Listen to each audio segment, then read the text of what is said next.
Chapter 1269. Li Kuangtu heard Yu Donglai's voice. But he didn't answer, because he didn't have time to care. He didn't know if the green viscous liquid was a familiar formula, but it was definitely a familiar taste. It was cold in the mouth, warm in the throat, and spicy in the abdomen. It was like a flame suddenly burning in the deepest part of his body. His blood seemed to be completely evaporated. The hot temperature penetrated into his skin from his internal organs, burning his pores and hair all over his body. The strong pain came roaring and almost drowned his reason. Li Kuangtu trembled all over and tightly grasped the edge of the table in front of him.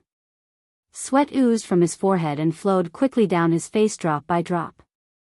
Yu Donglai opened the drawer under the desk, took out a cigarette, lit it, and sent it to Li Kuangtu's mouth. Li Kuangtu's mouth kept twitching, and he shook his head slowly and laboriously. He was seriously injured. Under such pain, he didn't even have the strength to lift his hand, let alone smoke. Yu Donglai put the cigarette in his mouth and smoked it slowly. He was a poison doctor. He was good at killing people and saving people.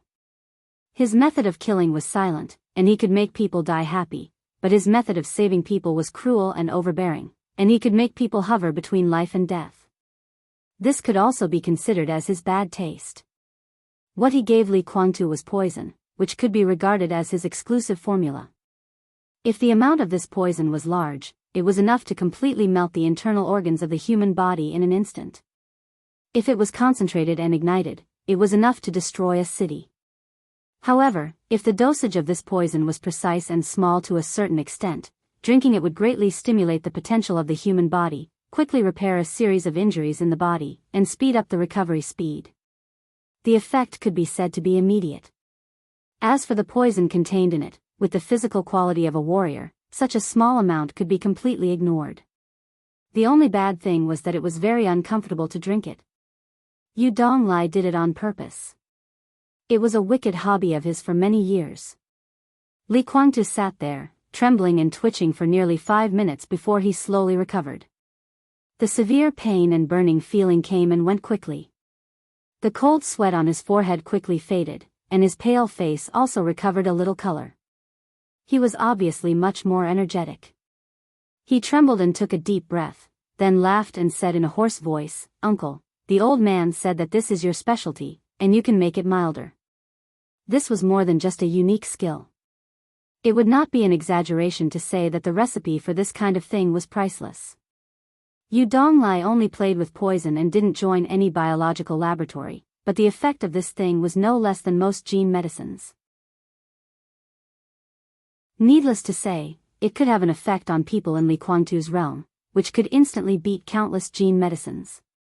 Li Kuangtu's current state was very poor, but after drinking this thing, his mental state had obviously improved a little. Although he was still 108,000 miles away from recovery, at least now, he had the ability to barely make a move. If he chose to recuperate quietly, this spirit would pass after a few hours.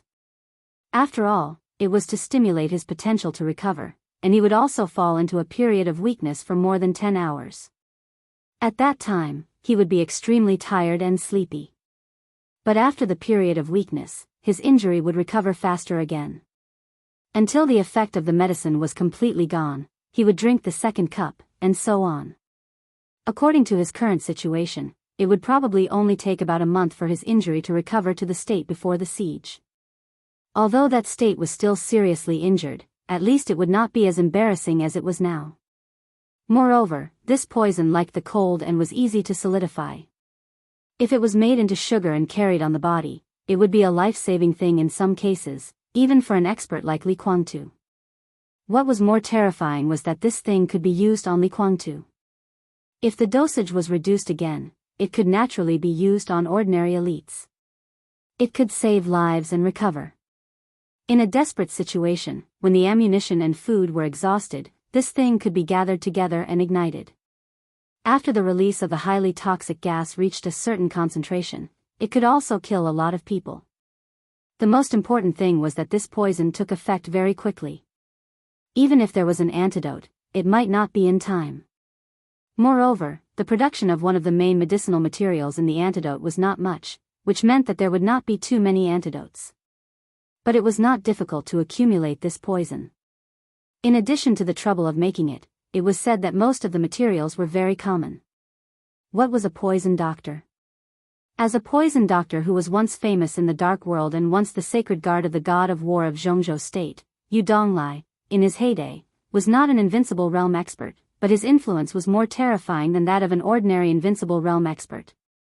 Of course, he had more than this unique skill. But even if he only had this skill, he could easily become a core high-level member if he joined any superpower. There is indeed a way to make it milder, but the taste is not right. I studied for a long time before I found this kind of medicinal material that can make people extremely painful. Every time I make this thing, if I don't add some of this, I always feel that I'm making something else. It's not beautiful, not beautiful. Yu Donglai shook his head and sighed. Li Guangtu looked at him thoughtfully and said with a smile, maybe so. If I didn't feel pain just now, I would also feel that I was drinking something else. Over the years, when some old brothers were injured, they would inevitably mention Uncle Yu. Do you remember Daybreak? He has nagged me many times. Daybreak, Yu Donglai smiled and said, he's a good boy. Unfortunately, it's hard to turn back with you. Why should we turn back? Li Guangtu shook his head and said, whether it's me or Daybreak, we don't think we've done anything wrong. I'm from the Li family, and I want to take back what belongs to me. What's wrong? Yu Donglai took a drag on his cigarette. After a moment of silence, he asked, where is the Li family? Li Guangtu. Yu Donglai waved his hand and said softly, the Li family has been destroyed by you. You destroyed it more than 20 years ago. From this point of view, Li Guangtu nodded and said, it's true. Winner takes all. I couldn't lose that year, and I couldn't afford to lose. Since I lost, it's wrong. There's nothing to say. But no one blames you. Yu Donglai said lightly, winner takes all. That's life. No one can help it. But since you lost, you have to admit it. Even if you're wrong, you have to admit it. You said you want to take back what belongs to you. Guangtu, what else do you have except yourself? Everything in the Li family was destroyed by you. Now what's left of the Li family is what His Highness has guarded for more than 20 years. You say it's yours? Why? Did His Highness give it to you? Those, including the current purgatory of Heaven Capital, are what His Highness left to Tianlan. It's understandable that he didn't give it to you. But you can't rob it, let alone unite with outsiders to rob it. What you're doing now is capricious. You're suffering for yourself and the Li family. Look at the current Emperor Dong's palace and Tianlan. Guangtu, don't you understand? I don't support you robbing, but I can barely understand what you're doing. This is capricious. You think it's yours, but in fact, the Li family belongs to His Highness. You haven't even been the patriarch of the Li family. Why do you say the Li family is yours? If it's not yours, you still want to rob it. Isn't that the logic of robbers? Well, you can rob it, but what about now? Can you rob it? Is the purgatory of Heaven Capital stronger than Emperor Dong's palace, or are you stronger than Tianlan? No, neither. You can be dissatisfied. You can rob it. But it's meaningless to struggle when you can't rob it. When you and Tianlan, when you struggle away the relationship between the Li family and Tianlan, it will be hard for you to keep your life, not to mention owning the Li family. Li Guangtu took a drag on his cigarette and remained silent. Yu Donglai's voice was very steady and calm. Although it was unpleasant to hear, it was not unacceptable. But it was just acceptable. Li Guangtu shook off the ash and said in a deep voice, Uncle Yu, you and I both know very well that Li Tianlan's surname is not Li, I know. Yu Donglai nodded. But to put it bluntly, what does it have to do with you? Everything in the purgatory of Heaven Capital belongs to your father. You do have the right to inherit it, but your father also has the right not to give it to you. Your surname is Li, and you and His Highness are father and son, but he doesn't want to hand over the last power of the Li family to you. That's his business. It seems natural for a son to inherit his father's business, but you've failed. Your father doesn't agree with you inheriting the power of the Li family. This is his attitude. Is it wrong for him to disagree? Li Guangtu's voice was angry. You're the one who's confused. Yu Donglai's voice also became cold. I'm confused if I don't hand it over to you? Ridiculous, I'm confused if I hand it over to you. What can you do? Take these old assets and gamble again? The Li family and the Wang family have been friends for hundreds of years. You shed this layer of cordiality, and the Wang family fought back. You lost. You're not convinced, so you insist on robbing it? Can you? Look at what you've done in your life. The purgatory of heaven capital is now in your hands. What have you done? You can't rob it from Tianlan, but you can rob it from the Wang family? Not to mention Wang Tianzong, can you solve it even if Wang Xingshao is there? I still say the same thing. The purgatory of heaven capital is your father's property. He can give it to you or not. It's his thing. Whatever he says, it's his thing. What he wants to give it to Tianlan, even if there is no Tianlan, he will dismiss all the masters of the Li family and donate all his wealth to charity. What does that have to do with you? What's your father's property must be yours. What the fuck is this logic? He gave birth to you and raised you. Does he owe you? What's his is yours only if he gives it to you. If he doesn't give it to you, you can't rob it. As a son, don't you understand this? Li Guangtu's breathing was a little short. Yu Donglai was silent for a while and waved his hand tiredly. Guangtu, I don't want to say anything unpleasant, but you should think about it yourself. What's the point of doing this now, except for your own dissatisfaction? Li Guangtu was completely silent. He didn't want to explain anything, and he couldn't explain anything. Xiao Mahai directly exposed his posture that he had been holding. Yu Donglai, with a little anger, made him realize the reality. He knew what they said made sense. He really knew.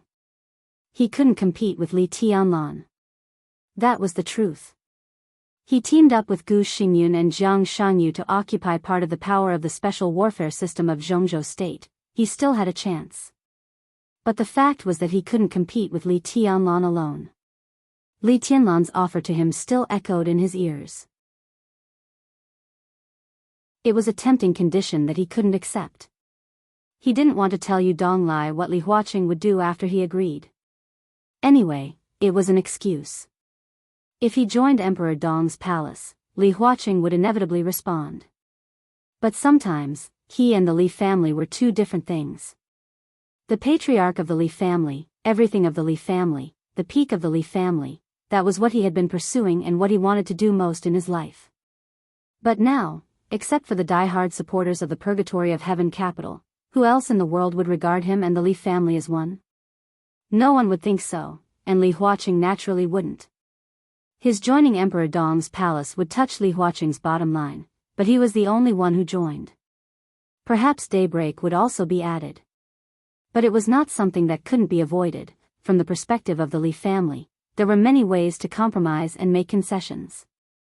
But Li Guangtu didn't choose. He knew that he couldn't compete with Li Tianlan. But he wouldn't admit it. Whether he was naive or shameless or selfish, ignorant, or paranoid, whatever he said. But this was him. It can't change anything. Li Guangtu whispered, Uncle Yu, I've made up my mind. Li Tianlan is not a Li after all. The Li family's hundreds of years of foundation can't be given to others. Yu Donglai laughed out loud. In the dark laboratory, it was a series of chuckles. If you said this before, some people would believe it. He whispered, but now, including those elites of the Li family who stand by you because of Tianlan's background in the purgatory of heaven capital, how many will believe it? Rushi is still in a coma, but her condition is not bad. She will wake up in a few years. She is Tianlan's woman. Their future children, whether boys or girls, will inherit everything of the Li family. We cannot talk about whether His Highness handed the Li family over to you or Tianlan's background. But can you say that the child of your own daughter is not a member of the Li family? Can you say that he is an outsider? Li Guangtu opened his mouth. The anger in Yu Donglai's eyes was almost tangible. If you dare to say that he is an outsider, I dare to slap you. I will slap you now. Do you believe it? Li Guangtu shut up. His eyes were a little gloomy, but he did not speak. Yu Donglai's strength was nothing in his eyes. He was really seriously injured now. But he drank what Yu Donglai gave him and stimulated his potential. His body was now in a state of excitement after being seriously injured. He could barely make a sword move. If Yu Donglai was well prepared and given enough time, environment, and terrain, he could indeed achieve even more terrifying damage than Li Guangtu. But now, at such a close distance, facing Yu Donglai, whose state was declining and who was no longer in the thunder-shocking realm, Li Guangtu's current sword move was enough to kill him dozens of times in an instant. However, there were many things that did not depend solely on strength. He could dislike Li Tianlan and want to kill him. But Yu Donglai, he was a close guard who followed Li Honghe. He was one of the few senior members of the Li family who had watched him grow up. He could refuse to obey Li Honghe. But Yu Donglai really did not owe him anything. He called him Uncle Yu willingly and naturally. Now standing in front of him was an elder of the Li family. If the elder really wanted to beat him, Li Guangtu could not fight back and could only accept it. Well, even if my grandson is not an outsider, Li Guangtu moved his body and said in a hoarse voice, but who can guarantee that Li Tianlan will keep his word? Uncle Yu, you should know better than me how much Li Tianlan dotes on that witch. His and Rushi's child will inherit the Li family? Can't that witch get pregnant? His and Rushi's child is the future patriarch of the Li family. Then what should the child of him and that witch do in the future? Can she be reconciled? If she is not reconciled, what will she do? Emperor Dong's palace will be the dynasty of the dark world in the future. The scene is no worse than the ancient fight for the throne. If that witch wants to support her child, hey, I don't look down on Emperor Dong's palace, but if she wants to fight, who in Emperor Dong's palace can beat her? Qin Weibai, Moon God, and Wang Yuetong, do you think Li Tianlan can treat them equally? Uncle Yu, do you believe that? I don't know. Yu Donglai said lightly. He was telling the truth. In Emperor Dong's palace, Li Tianlan trusted him very much, and Qin Weibai was also very familiar with him. However, even Li Tianlan and Qin Weibai hadn't thought about what Li Guangtu said. How could they tell him this? He shook his head and said slowly, in a few months, after the election, the new group will be established. Emperor Dong's palace will be no worse than the Li family at its peak, or even stronger. The most important thing is that Tianlan is young, and Emperor Dong's palace has just begun. Guangtu, you know what this means. So it's true that the Li family is Emperor Dong's palace. But if you say that Emperor Dong's palace is the Li family, then many people will not be convinced. You want to fight for the throne and kill each other. Have you watched too many TV dramas or history books? How much of what Emperor Dong's palace has now is brought by Little Bai? That's her dowry. Even if I have the cheek to say that she gave her dowry to Tianlan and Rushi's child instead of her own child, do you think it's appropriate? The current Emperor Dong's palace is a combination of the Li family and the Samsara palace. To put it bluntly, because of you, the proportion of the Li family in Emperor Dong's palace is far less than that of the Samsara palace. The lord of Emperor Dong's palace can naturally afford a Li family head. If that day comes, Tianlan and Rushi's child will inherit the Li family, but not the position of lord of Emperor Dong's palace. It's true that Tianlan spoils Little Bai, but I think she deserves all this. And I know her better than you do. There are really not many women who can be so generous. Even if that day comes, Little Bai doesn't want the family business, the Li family, and things that don't belong to her. Your way of thinking is too extreme. You always think that with a big family and a big business, there will be a tragedy in the future when it comes to the successor. How can you be so sure that the next generation of Emperor Dong's palace will be separated from Xiao Bai's child? Can't they see that it's a win-win situation? Yu Donglai took a deep look at Li Guangtu. The most important thing is that Little Bai has been with Tianlan all the time. With her means, can't she play with a few children? Is it difficult for her to make them like brothers? Li Guangtu wanted to say Huawu. Not only the current Huawu. And Huawu, who had died in the final battle in Heaven Capital. It couldn't change anything at all. Yu Donglai was indeed an elder, but he couldn't make decisions. Besides, he didn't have evidence. Even if he had evidence, so what? Li Tianlan didn't kill him, and Yu Donglai wouldn't stand up for him. Anyway, thank you, Uncle Yu, for the potion today. Feeling that his body was much better than before, Li Guangtu said silently. Anyway, you are the son of His Highness. You still have to be dignified when you come to Emperor Dong's palace. Even if you leave, how can you look so sick? Yu Donglai shook his head. I wanted to persuade Uncle Yu to go with me, but it seems that there is no need to say it. Li Guangtu smiled self-deprecatingly. If he could take Yu Donglai away today, then this experience of being captured would definitely be a great gain. It would not be an exaggeration to say that he had made a lot of money. Yu Donglai's means of playing with poison were secondary. He was Li Honghe's close guard. For today's Li family, this identity alone could be said to be a shining signboard. Although Li Guangtu had no contact with the outside world, he could roughly imagine his current situation. Moreover, Li Tianlan went to the headquarters of the Purgatory of Heaven Capital today to give him a live broadcast, which let him directly see the hearts of many people in the Purgatory of Heaven Capital. People's hearts were scattered. It was naturally difficult to lead the team. This could not be said to be Li Guangtu's miscalculation. It could only be said that he underestimated Li Tianlan's strength. In the absence of Wu Qing's energy, he really did not expect that he, Jiang Shangyu, and Gu Xingyun would be no match for Li Tianlan.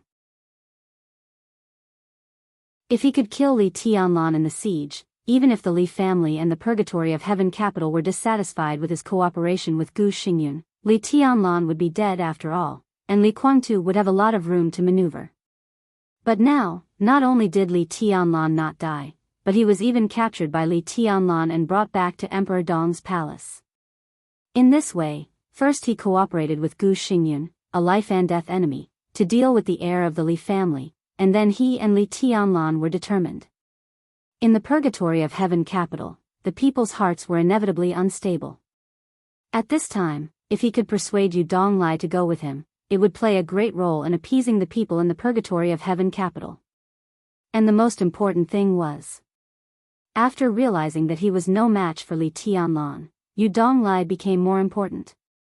At Li Tianlan's level of strength, he almost did not need to be afraid of death, because there were very few things that could kill him. Why was Zhongzhou State so afraid of Li Tianlan? It was because it was difficult to really threaten Li Tianlan's life unless in some special circumstances. And once they fell out, as long as Li Tianlan was alive, it would be Zhongzhou State that would suffer terribly. High-tech weapons could flatten the entire Emperor Dong's palace in an instant, but it was still too difficult to kill Li Tianlan. At this stage of personal strength, if Li Tianlan really had nothing to worry about, it was enough to hurt Zhongzhou State when he went crazy. And Yu Donglai happened to have something that could pose a fatal threat to Li Tianlan. If, Li Guangtu shook his head violently. Yu Donglai's attitude was obvious. Such an attitude meant that there were no ifs. Sure enough, Yu Donglai directly said, I'm old, I can't walk, and I don't want to. I can't persuade you to turn back, but I can't follow you into the pit. Again, Guangtu, you have to admit your mistakes. If you do this, not only will it not benefit the Li family, but it will completely harm the Li family. Of course, if the Li family has no weight in your heart, and it's just an excuse for you to continue to struggle, then forget what I said. If that's the case, it's useless to say more. I like the current Li family and the current Emperor Dong's palace very much. Ning showed me the plan of Xianyuan City and Tiannan some time ago. I also like it very much in the future. I have no regrets if I can be buried here in the future. Li Guangtu nodded silently. He suddenly smiled and said with some reluctance, Ning, is he your grandson-in-law? Yes. Yu Donglai suddenly became spirited. That boy is not bad. He is very attentive to Qin Yan. He can be counted as a support in the future. He paused and shook his head with some regret. These two children were ready to get married when they just graduated more than 2 years ago. Then they were caught up in the mess in Snow Country, and then Tianlan went to the desert. He just took charge of Shenyuan City and was delayed again. Now there are a lot of messy things. If they get married, it is estimated that they will get married after the election. Good things are strewn with setbacks. Li Guangtu whispered. I hope so. Yu Donglai smiled and said, that boy has a good temper, but his talent in martial arts is a little poor. Let alone the invincible realm, it seems that he has no chance to enter the thunder-shocking realm. Li Guangtu smiled and understood that Yu Donglai was being modest and showing off. He had never seen Ning Qianqing, but he was very familiar with the name. When Li Tianlan first started out, there were 3 people around him at the beginning, not including Qin Weibai. Ning Qianqing, who was deliberately arranged by Dongqing Wudi to be around Li Tianlan. Yu Qinyan, who knew Li Tianlan's background. Li Baidian, who was led to the Sky Academy by Saint. They were the first people to follow Li Tianlan. Among the 3 people, Yu Qingyan's current status in Emperor Dong's palace was special, but it was not important. When she entered the Sky Academy, she was only in the ice-condensing realm. Now a few years later, she had just entered the fire-flaming realm. In Emperor Dong's palace, she was a high-level official, but she did not hold any specific position. It seemed that Li Tianlan put her in that position because of their past friendship. But in fact, Yu Qinyan did not seem important because Yu Donglai was still there. She did not focus on martial arts at all. Instead, she followed Yu Donglai to accept his heritage of poison doctor. In the future, when Yu Donglai was gone, Yu Qinyan would be the new generation of poison doctor. She controlled something that Li Guangtu coveted, something that could pose a fatal threat to Li Tianlan, and the Tree of Life plan that the Li family had studied for hundreds of years. Such a position could be said to be the most important in Emperor Dong's palace. In addition to Yu Qinyan, Ning Qianqing and Li Baidian also had their own opportunities. Li Baitian's talent in martial arts was recognized by everyone. Great Void Sword Master of the half-step invincible realm before the age of 30, his future prospects could be said to be limitless. Among the young generation of Zhongzhou State today, Li Baidian was firmly ranked in the top 5, including Li Tianlan, the Rain on the River, and Wang Xingxiao. Great Void Sword Intent of Mount Shu did not have anything unusual at the beginning of martial arts. Instead, it paid too much attention to the foundation. Sometimes it seemed very ordinary, but the higher it went, the more terrifying it was. After the thunder-shocking realm, Great Void Sword Intent began to exert its power. Li Baidian had been advancing like a hot knife through butter these years, until the present half-step invincible realm, and he had never stopped. Judging from his age, as long as there were no accidents, Li Baidian would at least be at the peak of the invincible realm in the future. He could definitely be said to be one of the cards of Emperor Dong's palace in the future. His path was already very clear. As long as he could cross the threshold of the invincible realm, the position of Deputy Palace Master of Emperor Dong's palace was inevitable. Even now, he could be said to be one of the core members of Emperor Dong's palace. Compared with Li Baidian, Ning Qianqing's aptitude was not good, but his ability was not in martial arts. Judging from the current scale of Emperor Dong's palace, to be honest, Li Tianlan did not need a genius in martial arts. Emperor Dong's palace had never been short of geniuses in this aspect. On the contrary, he needed a leader who could see the overall situation. For example, the current military advisor. Another example was Li Huazhang of the Purgatory of Heaven capital. There was also Ning Qianqing, the first mayor of Shenyuan City. What this position represented was self-evident. Sitting in this position meant that as long as Emperor Dong's palace was not destroyed in the future, Ning Qianqing's future would be at least at the level of a counselor. There were already signs of it. After today, the Purgatory of Heaven capital would become the Purgatory Legion, and the Purgatory of Heaven capital would naturally leave Tiannan. Emperor Dong's palace had swept away the chaotic forces in another city, and in Tiannan, his only remaining opponent was the Burning Legion. Opponent? No, at most, it was not an eyesore. Once the Burning Legion retreats from Tiannan, the entire Tiannan will fall. It would fall into the hands of Emperor Dong's palace and become the most stable foundation for Li Tianlan. After taking over the Tiannan region, the Flourishing Age Fund invested a large amount of money in the region. The Tiannan region was reorganized. Because of the existence of Emperor Dong's palace, the region was destined to develop rapidly. Before the general election at the latest, there would be only Emperor Dong's palace left in Tiannan. Then, in 3 to 5 years, at the right time, Li Tianlan would formally propose to merge Tiannan into Zhongzhou state and completely dig up this land of more than 40,000 square kilometers that belonged to Annan. At that time, Tiannan would become Tiannan province of Zhongzhou state. And as the current mayor of Shenyuan City, Ning Qianqing would also become a very high-ranking provincial speaker among the governors of Zhongzhou state. In this way, he was only one step away from becoming a counselor. This step, whether it was 5 or 10 years, could definitely be crossed. As long as he crossed it, Ning Qianqing would become the leader of the new group and the real right-hand man of Li Tianlan.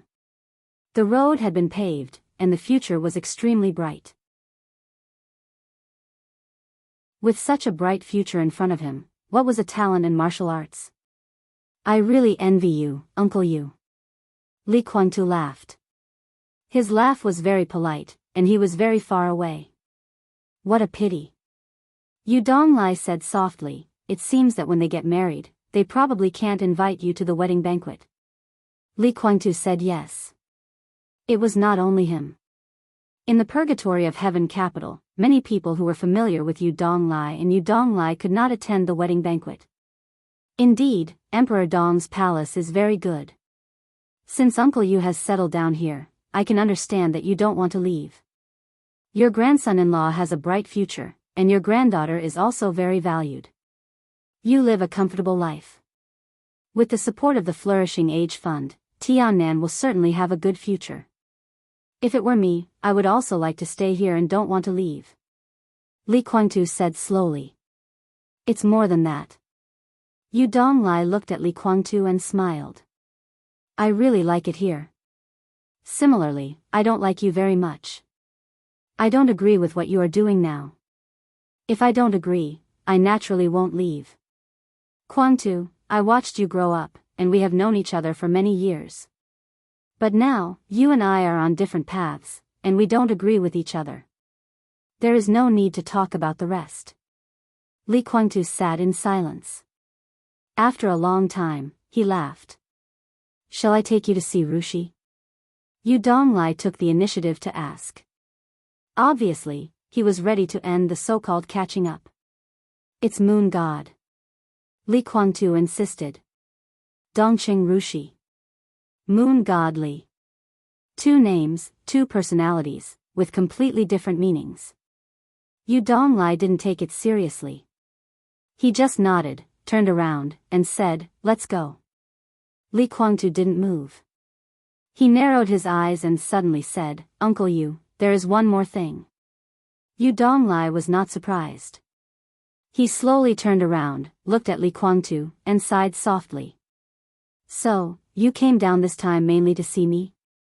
If he just came to see Rushi, then they should be in the biological laboratory of Emperor Dong's palace now, looking at the body data related to Dongqing Rushi. But not now. In his laboratory. It was Li Guangtu who proposed to catch up. Yu Donglai knew Li Guangtu very well. At least it was more than 20 years ago. So when he took the initiative to talk about the old days, he understood something.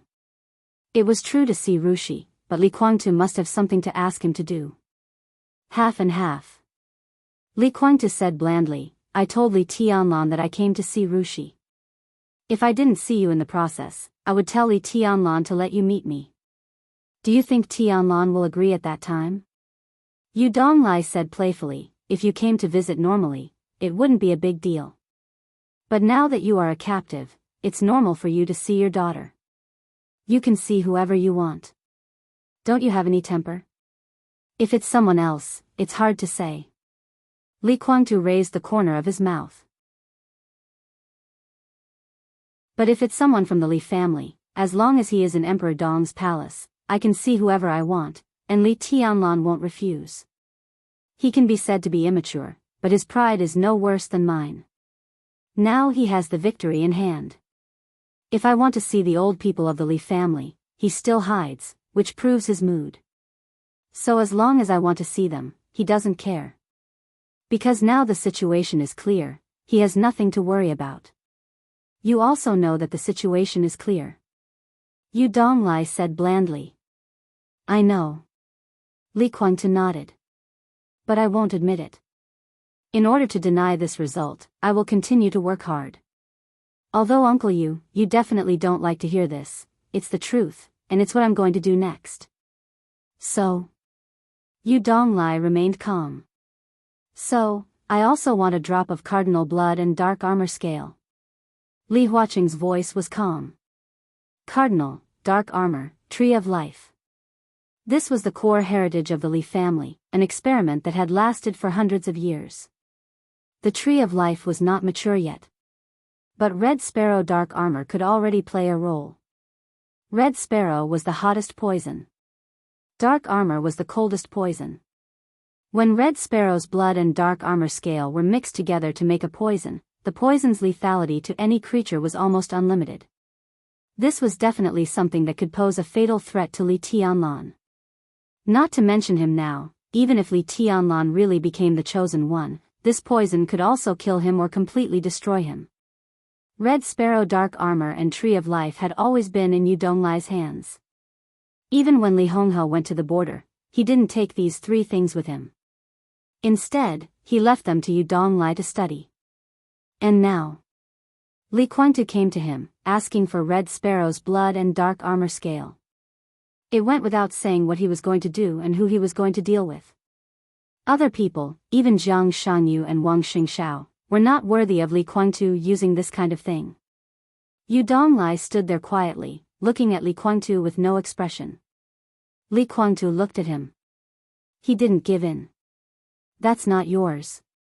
Yu Donglai repeated the old tune. I know. Li Guangtu still didn't flinch, but looked into Yu Donglai's eyes. But Uncle Yu, it's not yours either. Yu Donglai frowned. Li Tianlan knows dark armor and Red Sparrow? Li Guangtu asked. I don't know if he knows. Yu Donglai felt a little helpless. From the perspective of a leader, Li Tianlan was sometimes ridiculously lazy.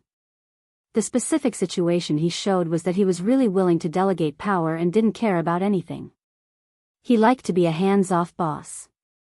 Yu Donglai had told him about the black-armored Red Sparrow once and even handed the information to Li Tianlan. He could be sure that Li Tianlan didn't read the information at all. As for whether he remembered it or not, Yu Donglai didn't know. I only need a drop of blood and a scale. Li Guangtu looked at Yu Donglai with sincere eyes.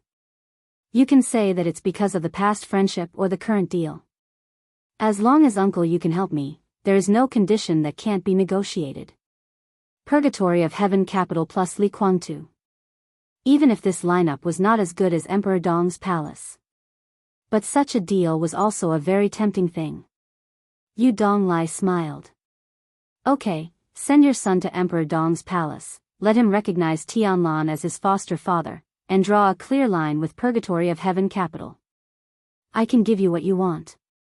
Foster father, although Huawu was young, in terms of seniority, he was only Li Tianlan's younger brother. The anger in Li Guangtu's eyes suddenly rose, and he said in a deep voice, Uncle Yu, are you kidding? Aren't you also kidding? Yu Donglai said coldly, just like the condition I put forward, you and I both know that it's impossible. The Red Sparrow dark armor is something that can hurt Tianlan. I now live in Emperor Dong's palace, my granddaughter will be the core of Emperor Dong's palace in the future, and my grandson-in-law will be a senior member of Emperor Dong's palace. Guangtu, tell me, which thing around me has nothing to do with Emperor Dong's palace? You want to deal with Tianlan, and you even want to use the thing that you made a deal with me to deal with Tianlan. Is your uncle a typical traitor in your eyes? The corner of Li Guangtu's mouth moved. Say no more. Yu Donglai's voice was cold. Don't think about it. The Red Sparrow dark armor is indeed in my hands, but I can tell you that as long as I am alive, I will not give it to you. It's not mine, but the research right is with me. I can guarantee that I will not use it to deal with you. He slowly turned around and walked to the elevator. Are you coming? Li Guangtu wanted to say something but stopped on second thought. He really wanted to find Yu Donglai today. But he did not expect to persuade Yu Donglai to join him. Advance in order to retreat. His real purpose was the Red Sparrow blood and the dark armor scale. This was what he had been thinking about after he knew that he was held captive in Emperor Dong's palace. Because it was indeed something that could pose a fatal threat to Li Tianlan. Therefore, he thought for a long time and prepared a lot of excuses. But he did not expect that as soon as he started, Yu Donglai would directly refuse and leave no room for negotiation. Yu Donglai walked to the elevator without looking back. Li Guangtu stood up with no expression on his face and followed him. Yu Donglai entered the password for the elevator to go down. While waiting for the other end of the elevator to enter the password, Yu Donglai said calmly, I still say the same thing. Your struggle now is really meaningless. The Red Sparrow dark armor is indeed something that can hurt Tianlan. But now, some things should be different from what you think. Yu Donglai said softly, there is a real expert in Emperor Dong's palace now. Even if I really give you what you want, you can't kill Tianlan, or even seriously injure him. Li Guangtu was stunned. He shook his head and said, I don't believe it. Believe it or not, it's up to you. Yu Donglai's attitude was indifferent. Li Guangtu looked at Yu Donglai seriously and asked, who is the expert that Uncle Yu is talking about? Yu Donglai did not answer this question. He thought of the fat man who opened a clinic in the central area of Emperor Dong's palace and had nothing to do all day but could go in and out of Li Tianlan's residence at will. When Li Tianlan brought Li Guangtu back, he wanted to help him stabilize his injury. At that time, the fat man was not there. So the first person that Li Tianlan thought of was Yu Donglai. But at that time, Li Guangtu's injury was so serious that even Yu Donglai did not dare to make a move at will. Then Li Tianlan called Nalan Shuriying. Nalan Shuriying injected some gene medicine that could stabilize Li Guangtu's body. Her suggestion at that time was to let Li Guangtu sleep. Li Tianlan refused. That night, Xianyuan Wushang returned to Emperor Dong's palace from Yuzhou. More than 10 hours later, Li Guangtu completely woke up. There was no dormancy, no poison. Just like that, he woke up naturally. In more than 10 hours, he recovered to the extent that it would normally take several months to recuperate. Yu Donglai did not know the origin of Xianyuan Wushang. But there was this mysterious doctor guarding Emperor Dong's palace here, which had made Yu Donglai doubt the power of black armor and cardinal. So during this time, he rarely went out of the laboratory to the ground. Most of the time, he was studying how to make cardinal and black armor evolve again. Li Guangtu looked at Yu Donglai seriously for a while. Seeing that Yu Donglai did not want to speak, he shook his head and fell silent. The elevator went all the way down. When it stopped, it was already in front of the biological laboratory of Emperor Dong's palace. Yu Donglai entered the password again. The elevator opened, and the two walked out. Then they stopped at the same time. Yu Donglai froze for a moment and laughed. Li Guangtu stood still and narrowed his eyes. In his sight, Qin Weibai, who had been there for a long time, was sitting on the sofa in the laboratory rest area. She was holding a glass of juice and sucking it with a straw. In front of her, there was a small pile of dried fruit shells. You're here. Seeing Yu Donglai and Li Guangtu walk out of the elevator, Qin Weibai stood up and looked at Li Guangtu with a smile. She reached out and pointed to the various equipment and hibernation chambers in the laboratory. She chuckled and said, Your Highness. This is not your first time here, is it?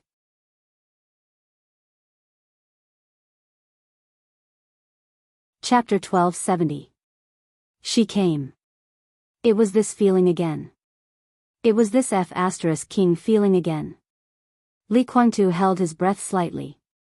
Facing Qin Weibai's gaze, a clear fierceness flashed in his eyes. He didn't like this woman. From the first time he saw Qin Weibai, Li Kuangtu was very sure about this feeling. That feeling was amazing, perfect, and dreamy. Even when he connected Huawu's death with Qin Weibai, Li Kuangtu even thought that if she killed his son, he would let her give birth to another son for him. This was a woman that no man could resist. But Li Kuangtu just wanted her body. Like? No, he didn't. Standing there, such a woman would make most men have the idea of conquering her, and it would take absolute courage. It was a feeling that he was seen through at any time. All his thoughts, all his means, even the things he didn't think of, were transparent in front of her. Li Kuangtu had disgust, hatred, fear for her, and even fear that he didn't want to admit. Facing such an opponent, he really had a feeling that he couldn't sleep or eat well. This feeling appeared when he saw Qin Weibai for the first time.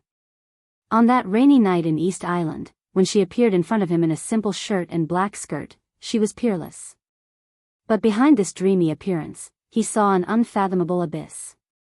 Li Kuangtu closed his eyes and forced himself to calm down.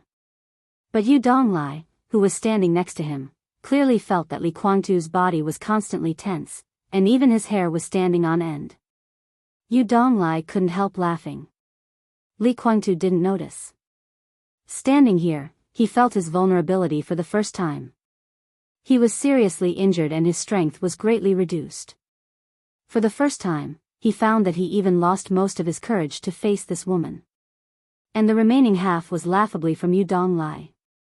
If there was no Yu Donglai, in the enclosed space, not counting Dongqing Rushi and Situ Wanjie who were in a coma, this was a real man and a woman alone. Flirtatious? Li Kuangtu felt that he would not think of these things unless he was crazy. In fact, if Yu Donglai wasn't with him and he met Qin Weibai here alone, he even felt that he didn't want to walk out of the elevator at all and would go back the way he came. Because this woman was extremely smart. But at the same time, this woman was also extremely crazy. She had wanted to kill him for a long time. Li Kuangtu knew. In fact, when the two of them met for the first time, he had vaguely sensed it. And today, Li Tianlan wanted to let him go because of the deal he made with Li Huaqing. It could even be said that Qin Weibai was involved in this deal, but how could a woman be judged by logic?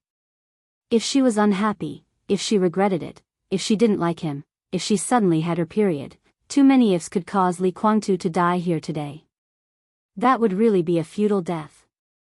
Li Huaqing might be angry, but he was trying to keep her alive. Li Kuangtu and the Purgatory of Heaven capital were both dead. Li Kuangtu did not expect them to turn hostile and avenge him. As for Li Tianlan, what could he do to Qin Weibai? What could he do to Qin Weibai? Toss him on the bed, toss him twice, spank him twice, and that was it. But he was really dead. He might really be killed by this crazy woman. Qin Weibai took a step forward. Li Kuangtu took a deep breath and tried his best not to let himself step back. His face was tight and looked a little livid in the dark laboratory, with a kind of indifference. You know I've been here before? I'm not surprised at all. Qin Weibai said quietly. The defense monitoring system of Emperor Dong's palace could be said to be the best in the world, but there was still room for improvement. Before Li Tianlan came back, most of the intruders could be detected here. But for Li Kuangtu, an expert who had surpassed the invincible realm, he could almost come and go as he pleased. Qin Weibai could be sure that Li Kuangtu had been here before, not entirely by speculation, but by leaving a sword intent here by Wu Qing. If there were no intruders here, Wu Qing would never do this. But there was nothing to worry about. Ordinary people could not appear here. Those who could lie here must be people that Emperor Dong's palace attached great importance to, so every hibernation chamber was connected to the heartbeat of the wounded. Once the heartbeat of the wounded stopped, the entire castle would be completely closed from the inside out. In terms of the current structure of Emperor Dong's palace, it was impossible for Li Tianlan to come out without paying a price when the underground was completely closed. So even if someone could successfully sneak in, they would not dare to kill, or they would be courting death, unless they were real men of sacrifice. And men of sacrifice at the peak of the invincible realm, there was no force in the world that could do such a thing. Let's go, I'll take you to see Rushi. Qin Weibai reached out and pressed the switch of the first area of the laboratory. Soft lights lit up in the laboratory. 2 hibernation chambers were placed side by side in that area, and they were in the operating state. Above the hibernation chambers, rows of screens slowly showed various body data that Li Guangtu could not understand. Her name is Li Yueshan. Li Guangtu emphasized it again. Dongqing Rushi was the second miss of the Dongqing clan, a woman who was full of thoughts about Li Tianlan. She was his daughter, but he appreciated Li Yueshan's personality more. Qin Weibai stopped and said with a smile without any change in her expression, Li Yueshan, oh, she's dead. Murderous intent rose without warning. Li Guangtu stopped where he was. What do you mean? That personality disappeared, Qin Weibai said blandly. Qin Weibai said faintly, split personality is a kind of mental illness. The palace master helped Rushi in Snow Country. You should know that she is a master in the spiritual field. It is not too difficult to erase a personality. Although it is not easy, she succeeded. So Dongqing Rushi is Dongqing Rushi. The Li Yueshan you miss all the time no longer exists. She kept walking forward. Rushi is there. It's up to you whether you want to see her or not. Disappeared, Li Guangtu muttered to himself. He snorted. It's not completely disappeared. It's just a sub-personality, and, buzz. The space in the laboratory was suddenly distorted. The sharp and shining sword energy took shape directly without any preparation. A storm appeared in the dark space. Li Guangtu's body was completely tense, and his face, which had just appeared a little ruddy, instantly turned pale again. His eyes were blood red, and the surging spiritual power turned into the purest sword energy. The sword energy surged like a storm, and the cold airflow surged wildly. Without the slightest warning. The moment the wind sounded, the endless sword energy had completely enveloped Qin Weibai's figure. Blood mixed with broken bones exploded in the surging sword energy. Li Guangtu roared ferociously as if he had lost his mind. How dare you kill her? How dare you kill her? Blood splashed everywhere. Qin Weibai disappeared. The sword energy also disappeared. Then, the blood on the ground also disappeared. Li Guangtu's pupils contracted slightly, and he subconsciously turned to look at his side. Only then did he realize that it seemed to be too quiet around him when he took action. Yu Donglai didn't stop him. From beginning to end, the old man of the Li family didn't even make a sound. Li Guangtu turned his eyes. There was nothing around him. Li Guangtu turned his head. Behind him, at the elevator exit, Yu Donglai was standing there, looking at him helplessly and shaking his head. He began to be in a trance. Li Guangtu's body shook a little. The light in his sight lit up. Qin Weibai reached out and pressed the switch of Area 1. The soft light lit up in the laboratory. 2 hibernation chambers were placed side by side in that area, and they were in operation. Above the hibernation chamber, various body data that Li Guangtu couldn't understand were slowly scrolling on the rows of screens. Qin Weibai stood in front of him and looked at him expressionlessly. She seemed to be a little angry. Li Guangtu closed his eyes and took a deep breath. After a long time, he asked, the transcendent realm? Almost there. Qin Weibai said faintly. Spiritual domain. Spiritual domain, Li Guangtu muttered to himself, and the corners of his mouth kept twitching. He was also a guru in the spiritual domain, and he was almost at the transcendent realm. But his spiritual power was extremely turbulent. His spiritual power was pure sword energy. And Qin Weibai, such spiritual power was the kind of power that was impossible to guard against and could change everything silently. Qin Weibai couldn't turn her spiritual power into sword energy. Li Guangtu also couldn't hypnotize others with spiritual power. So at that moment, he was hypnotized by Qin Weibai. Li Guangtu's mouth moved. Moon God, is it still important? Qin Weibai looked at Li Guangtu with some playfulness. The important thing is that you just wanted to kill me, and you have already taken action. Your killing intent is so determined. Tell me, how should I kill you next to make you die in peace?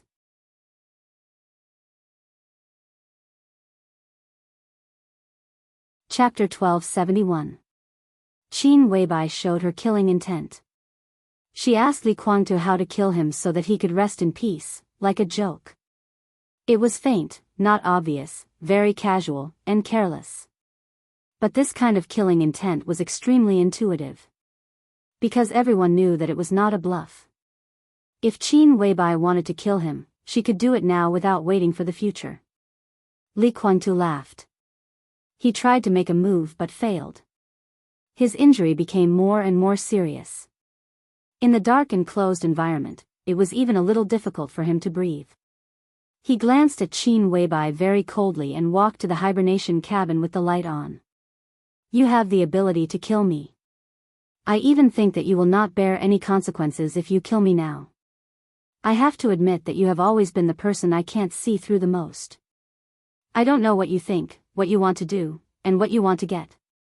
Because of your existence, I have to constantly think about every step to deal with Li Tianlan, for fear that it is a trap. Li Guangtu coughed twice and shook his head. In that case, I simply won't guess.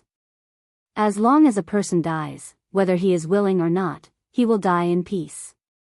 If you want to kill me, in any way you want. Qin Weibai stood where she was, as if hesitating or thinking about something. Li Guangtu slowly walked to the hibernation cabin. The light in the hibernation cabin was also on. Dongqing Rushi was still in a coma, and her expression looked very tranquil. The exposed skin showed a kind of glowing white and tender skin under the light. Li Guangtu looked at his daughter silently. His and Li Shi's daughter. Dongqing Rushi was in a coma in the hibernation cabin, like a commodity without any vitality. Li Guangtu was expressionless. Moon God. Huawu. He suddenly opened his mouth and said, both of my children were killed by you. I don't know what you are talking about. Qin Weibai stood behind Li Guangtu and calmly glanced at Yu Donglai, who was sitting in the reception area and did not follow them, and said calmly. You dare to do it, but dare not admit it? Li Guangtu sneered. Although there was no evidence, Li Guangtu had basically confirmed that the person who had killed his son in East Island was the master of Samsara Palace after a series of vague clues were constantly digging into it. Only the master of Samsara Palace. If it was just the likes of military counselor and saint, Huawu could run away even if he couldn't defeat them. Only the real invincible realm experts could kill Huawu there quietly. At that time, everyone in the dark world was attracted to East Island. The purgatory of heaven capital had not yet been born. They are in the dark. The dark world was shining. The intelligence system of the purgatory of heaven capital knew the whereabouts of all invincible realm experts during that time. During that time, no invincible realm expert appeared in Ninghu. The master of Samsara Palace was the only one. After the final battle with Gu Xingyun, although she had been recuperating in Zhongzhou state, no one had ever seen her. During that time, Qin Weibai was also in East Island. She was definitely an insider, or even a participant. I don't dare. Qin Weibai pursed her lips and smiled, looking elegant and graceful. Li Guangtu gritted his teeth. Huawu was born not long ago, and Tianlan just came back from the headquarters of the Purgatory of Heaven capital. He didn't hurt the child, and I have been here all the time. How could I kill him? Qin Weibai said. Li Guangtu took a deep breath and said coldly, you and I both know that Huawu is the eldest son in East Island. If he is still alive, he should be only 2 years younger than Li Tianlan, and he should be able to enter the invincible realm now. If you weren't afraid that his existence would threaten Li Tianlan's position, are you kidding? Qin Weibai's clear voice suddenly had a trace of undisguised mockery and contempt. Li Guangtu fell silent. You know what kind of situation your son is in.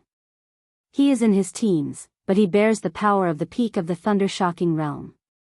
Li Kuangtu, to be honest, do you really think of him as your son? His body can't bear that kind of strength at all. Under such circumstances, he is suffering great pain almost all the time. Whether he is awake or in a coma, the pain has never disappeared. I have never seen anyone train a successor in such a way. At the youngest age, you completely and unreservedly squeeze all the potential in his body. Don't you know what this means? You really know his existence. It's you.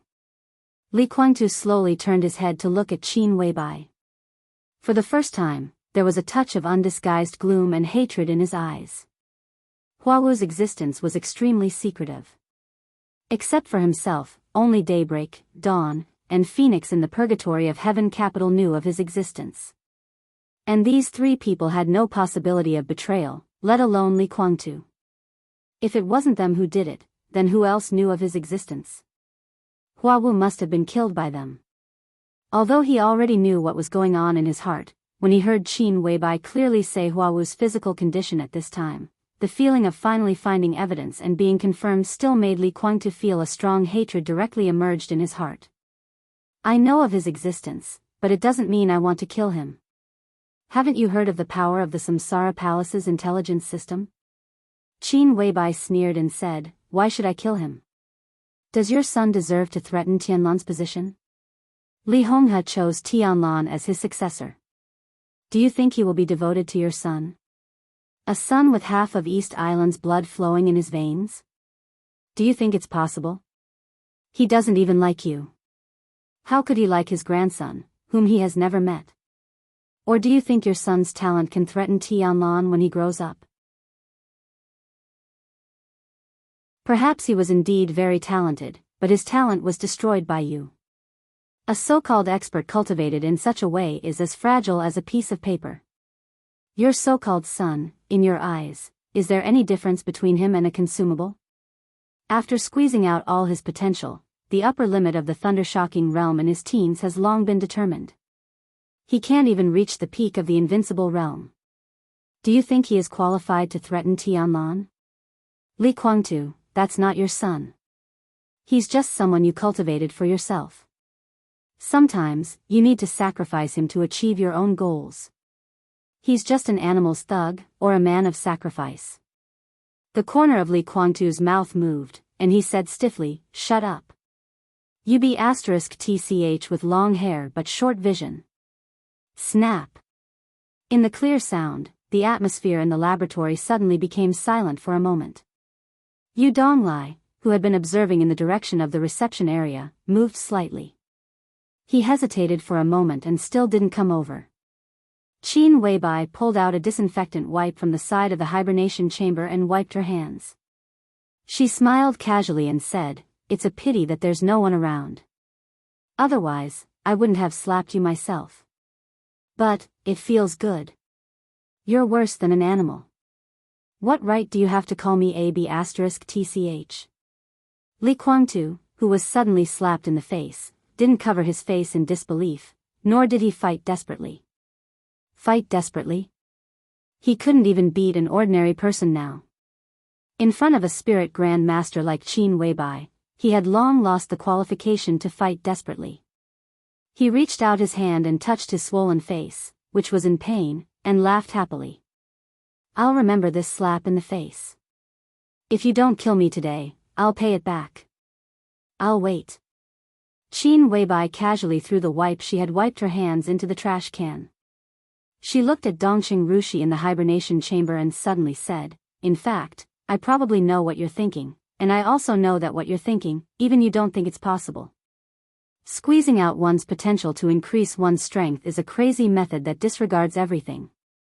For hundreds of years, all the major forces have been using this method to cultivate their own death warriors.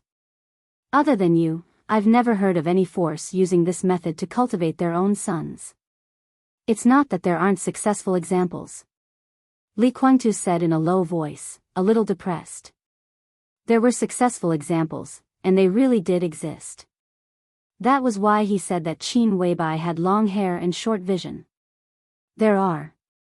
Qin Weibai sneered. But it's a miracle. For hundreds of years, there has only been one successful example. Do you think your son is worthy of that person? There was indeed one successful example in hundreds of years. That was a story. That was hundreds of years ago, in the era when Zhongzhou State's national strength was flourishing and Zhongzhou State was not the strongest country. There was a story about a young man who wanted to climb up at all costs and a simple daughter from a wealthy family. Countless meticulous calculations allowed this story to have a perfect beginning, but at the same time, it was destined to have a tragic ending. In order to further his career, the young man who succeeded sent his wife to the most secret prison in Zhongzhou State at that time, along with the unborn child in his wife's belly at that time. The tortured woman gave birth to the child in prison. What was even funnier was that because of the turmoil in the prison that year, the chaos from inside to outside, and some luck, the child actually escaped from the prison at that time. There were often incredible coincidences in the arrangement of fate. The child who escaped from the prison and lost his mother at only a few years old did not freeze to death in that winter in Yuzhou. When he was looking for food in the garbage dump, he met a couple whose family was already down and out but not really frustrated. The couple took him out of Yuzhou and went to Kunlun Mountain where they lived in seclusion. This was the example that Li Guangtu mentioned. It was the child who escaped from the prison, the one who lost his mother and escaped from the prison, with only hatred and extremes left in his mind. Hatred was the strongest will. That will turned into a flame, almost burning the child into a complete madman. He trained in all kinds of extreme environments, ignored any pain and suffering, and even became stronger regardless of life and death. He burned his potential at all costs and even tortured his body to the point where it would completely collapse and die at any time. But at the same time, he also gained almost invincible strength. As for the price, he walked on the edge of death every minute and second. The child who grew up was lucky because he did not die and succeeded in killing his biological father and the huge group behind his biological father. This was a tragic story. And it was too long ago. For some reason, the record of this story in the history of Zhongzhou State was not very clear.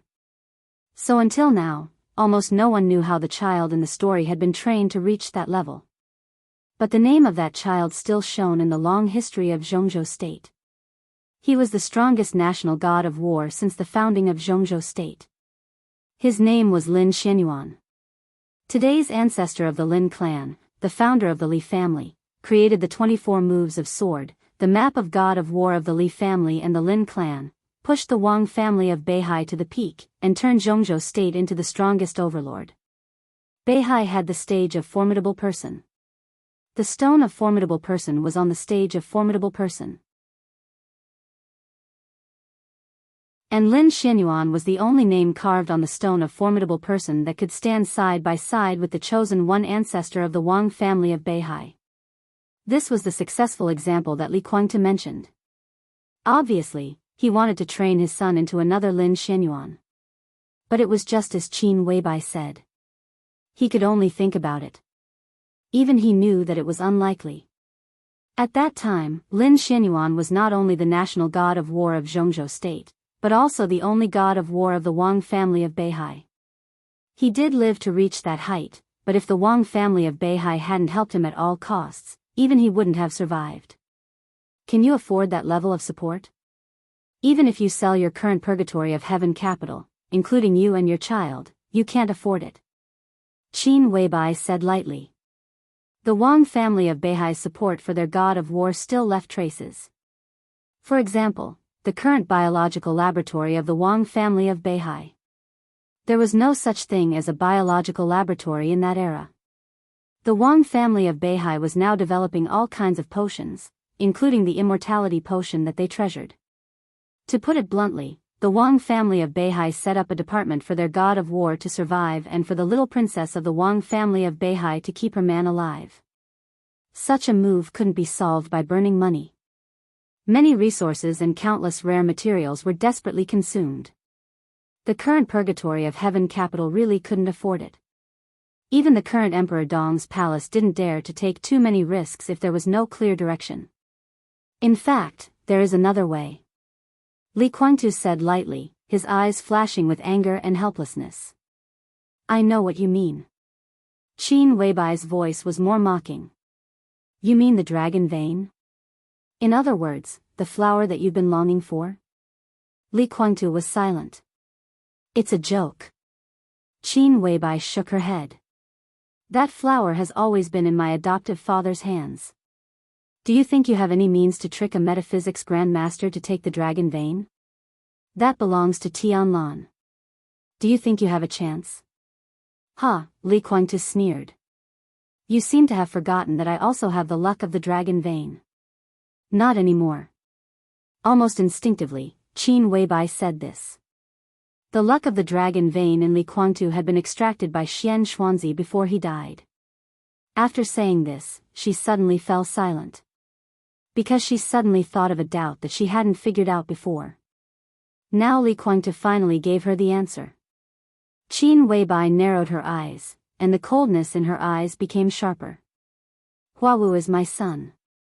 Even if I can't get the flower from Wu Wei, I can get rid of him and extract the dragon vein in my body and transfer it to him.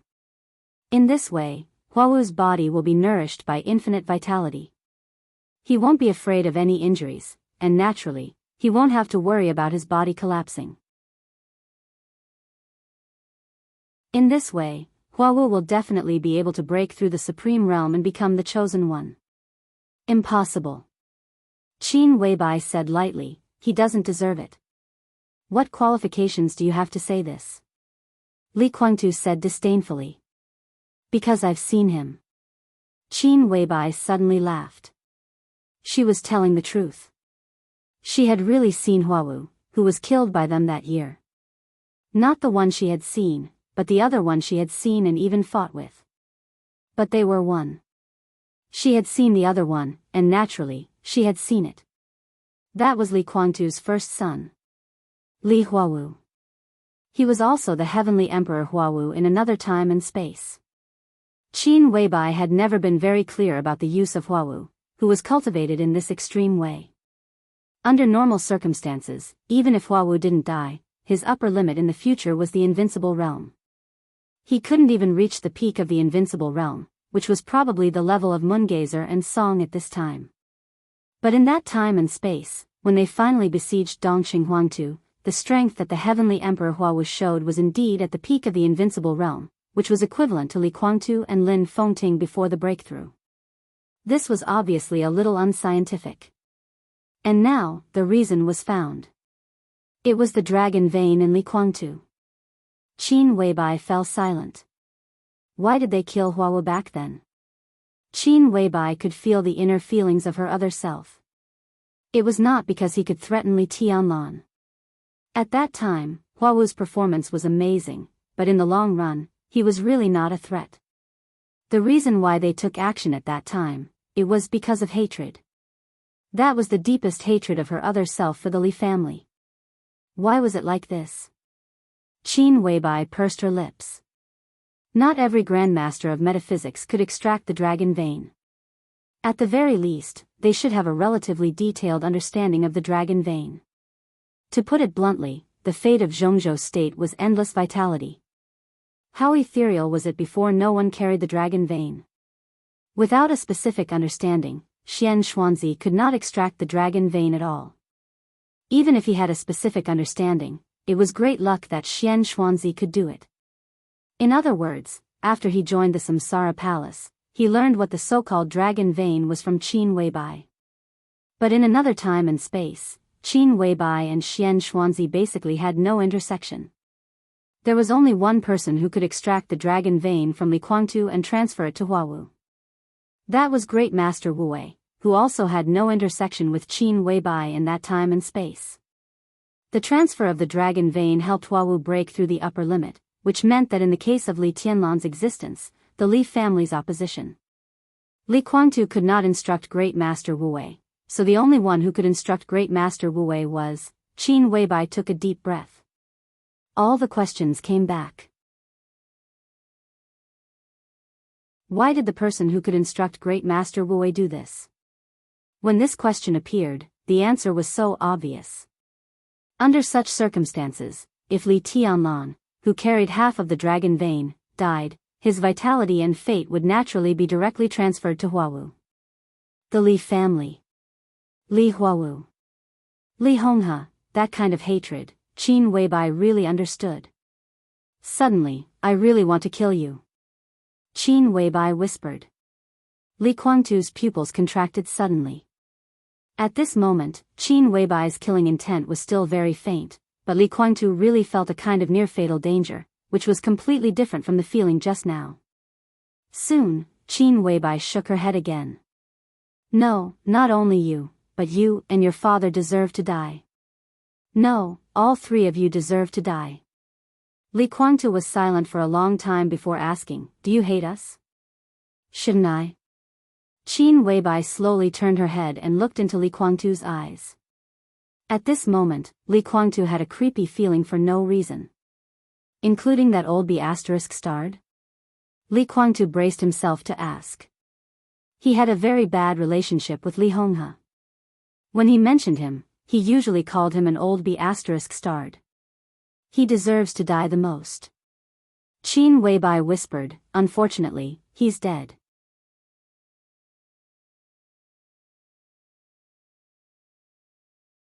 Chapter 1272.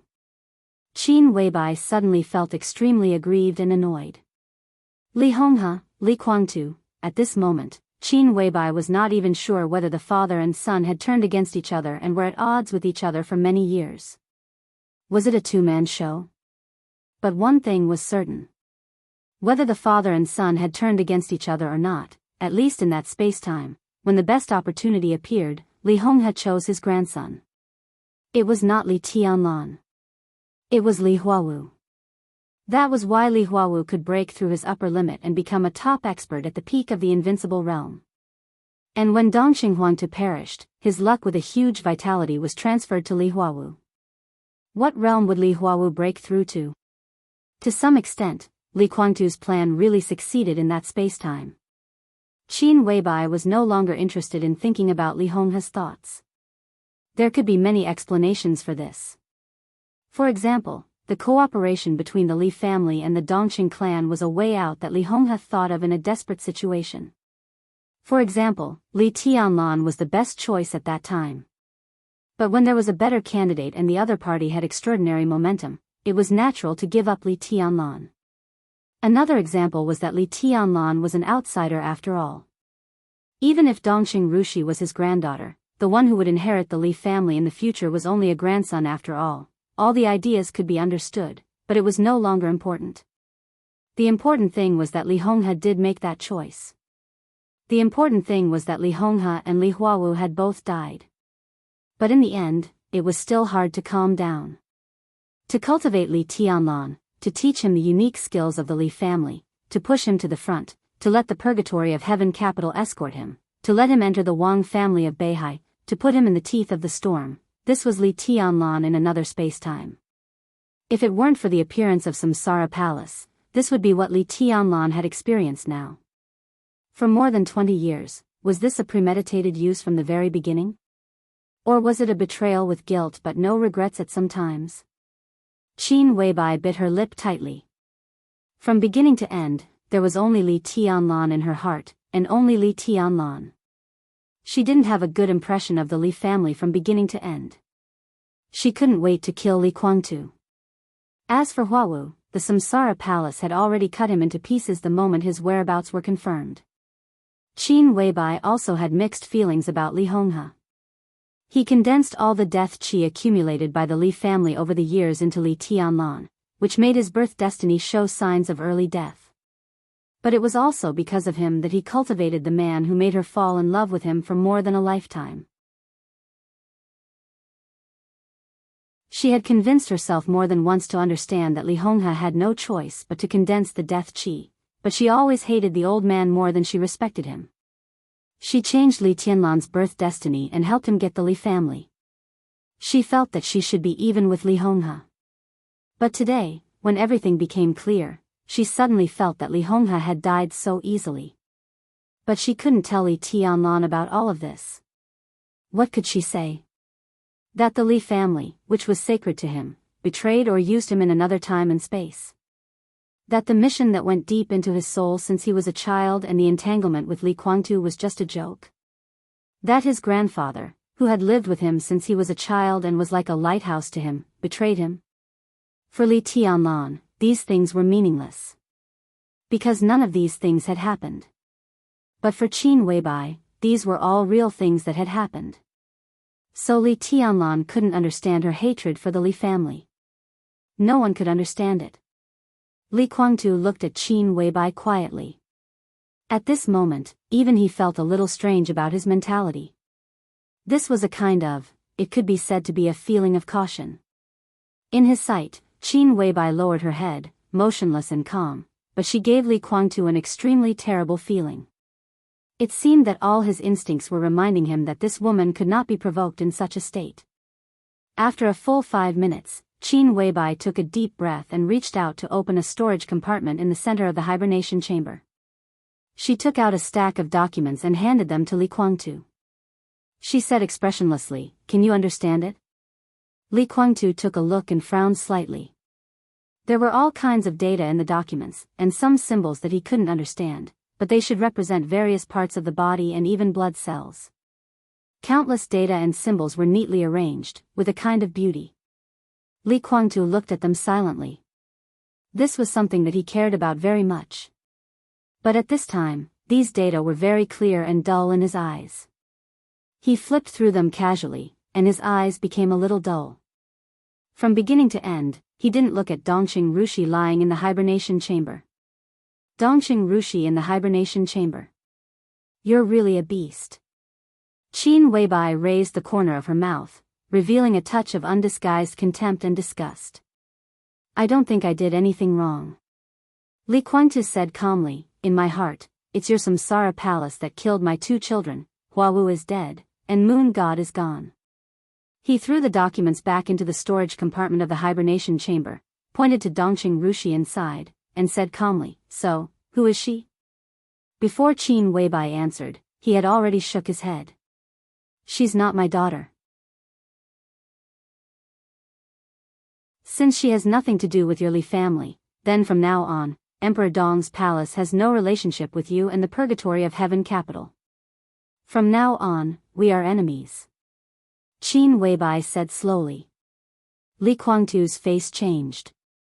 He suddenly felt that this sentence was a little familiar, as if he had heard it somewhere just now.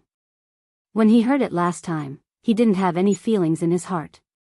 But now this sentence came out of Qin Weibai's mouth, and his heart sank for no reason. What do you mean? Li Guangtu's eyes were sharp. Qin Weibai raised her hand and gently knocked on the hibernation chamber beside her.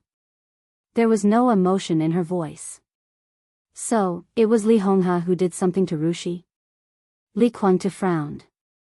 Li Yueshan, Dongqing Rushi, 2 personalities. Qin Weibai said blandly, for many people in Zhongzhou State, Dongqing Rushi is no stranger. She is the second miss of the Dongqing clan, Tianlan's fiancée, a genius of Jade Pool, and has many titles. But how many people know Li Yueshan? Split personality, this is Rushi's secret. But in fact, is this really Rushi's secret? Or is it Li Yueshan's secret? Split personality. Different personalities are also divided into primary and secondary. Each personality will have some defects more or less. Rushi's behavior has always been a little strange. In today's words, she is a little too silly and cute. Her mind is full of Tianlan, and she is too simple. What kind of family is the Dongqing clan? It is the top wealthy family in Zhongzhou State. Rushi grew up in such an environment. Even if Dongqing Wudi protected her too much and didn't let her contact too much, her personality should not be so pure. This kind of purity has become the defect of Rushi's personality.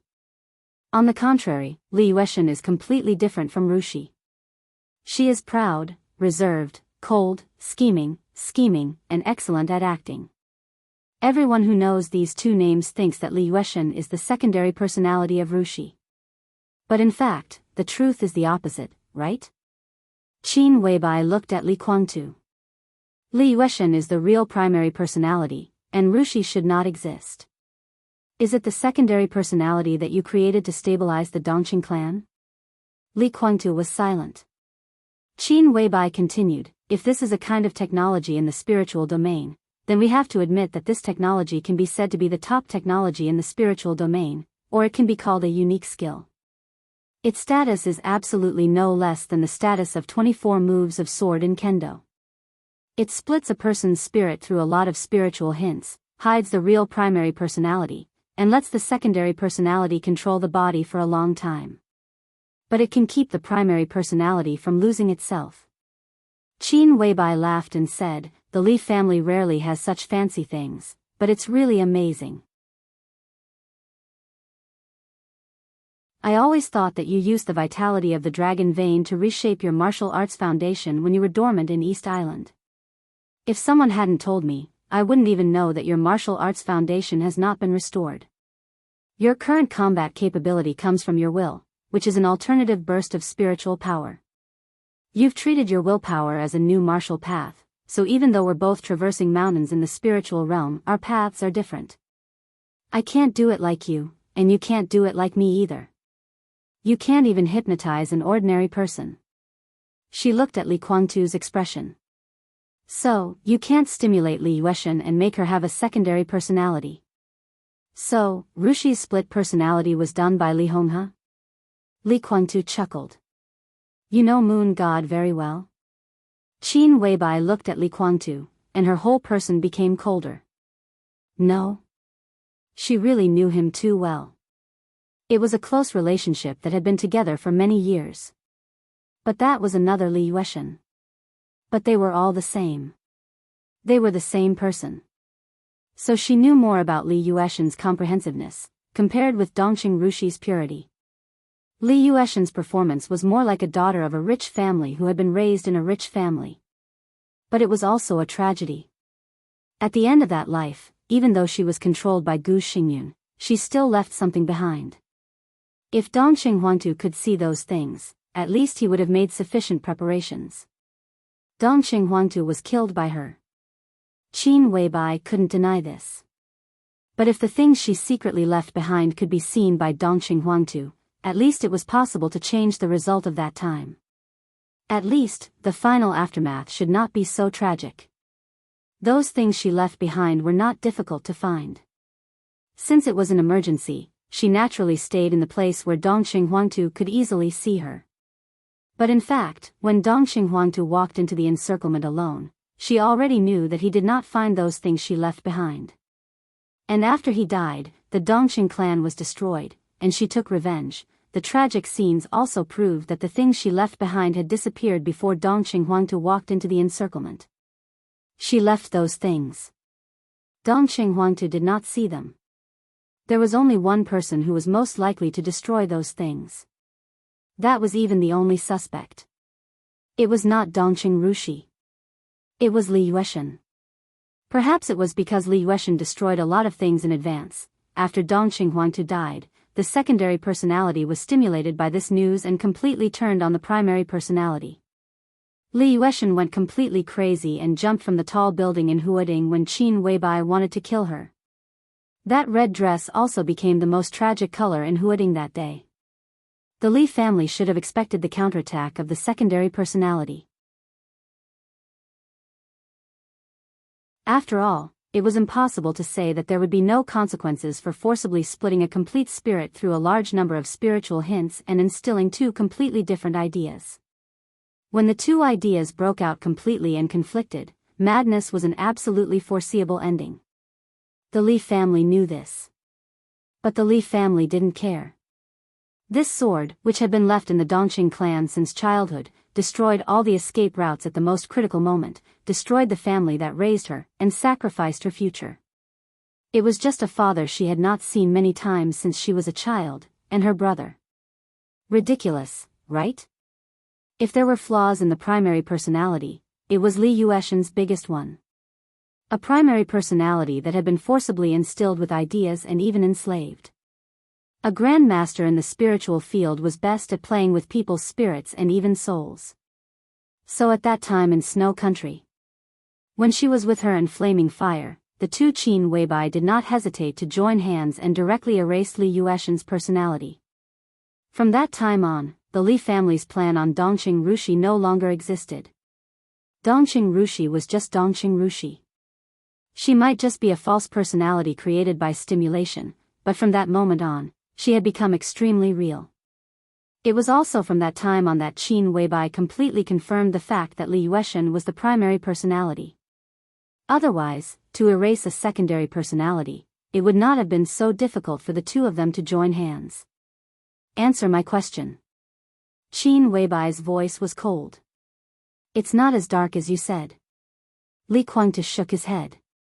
Although I would like to say that it was done by that old bastard, if he were still alive, maybe there would be some scenes between him and Li Tianlan that I would like to see. But he is dead, so it doesn't make sense to say so. The two personalities of Moon God and Rushi were done by me. The spiritual field is the same as martial arts. They are different paths, and I can make the decisions. That old bastard is a guru in the spiritual field, and in the spiritual field, the Lin clan is the real expert, and the Li family is naturally not bad. That old bastard can go to that height, how can I be inferior to him? It's just that I never showed it at that time. When I woke up in East Island after being seriously injured, my foundation was completely destroyed. The dragon vein only guaranteed my survival. It's not impossible to rebuild my foundation, but it's difficult to return to the peak state. So I simply gave up that path. At that time, I had already gone far in the spiritual field, and my original idea was to imitate the old man in the Holy Land. Rushi and Moon God were split from me at that time. As for later, I accidentally found another path in the spiritual field, and that's how I am now. Qin Weibai listened in silence. Hearing that it was not Li Honghe who did it, she did not feel relieved or happy at all. This could only mean that what happened to Dongqing Huangtu was not Li Honghe's planned use, but a temporary betrayal. It was also damning and unforgivable. Moon God is indeed the main personality. Li Guangtu continued, only she is my daughter. Dongqing Rushi is just a disguise. Now, you erased my real daughter and left a disguise here. Li Guangtu's eyes gradually turned cold. What is this? Whatever you want. Qin Weibai said blandly, as I said, since you think Rushi is not your daughter, then you and Emperor Dong's palace will no longer have any feelings. She raised her wrist and looked at the time on her watch. Have you finished reading? If you have, then get out. From today on, you and the purgatory of heaven capital are my mortal enemies. I have no feelings for the Li family. As I said just now, all the people of the Li family deserve to die. Li Honghe, you, Li Huawu, Li Moon God, and even other people of the Li family standing beside you, all deserve to die. I'm very grateful that you didn't join Emperor Dong's palace. In that case, you can all go to hell. She paused and sneered. Get out of here so that I can send all of you to hell.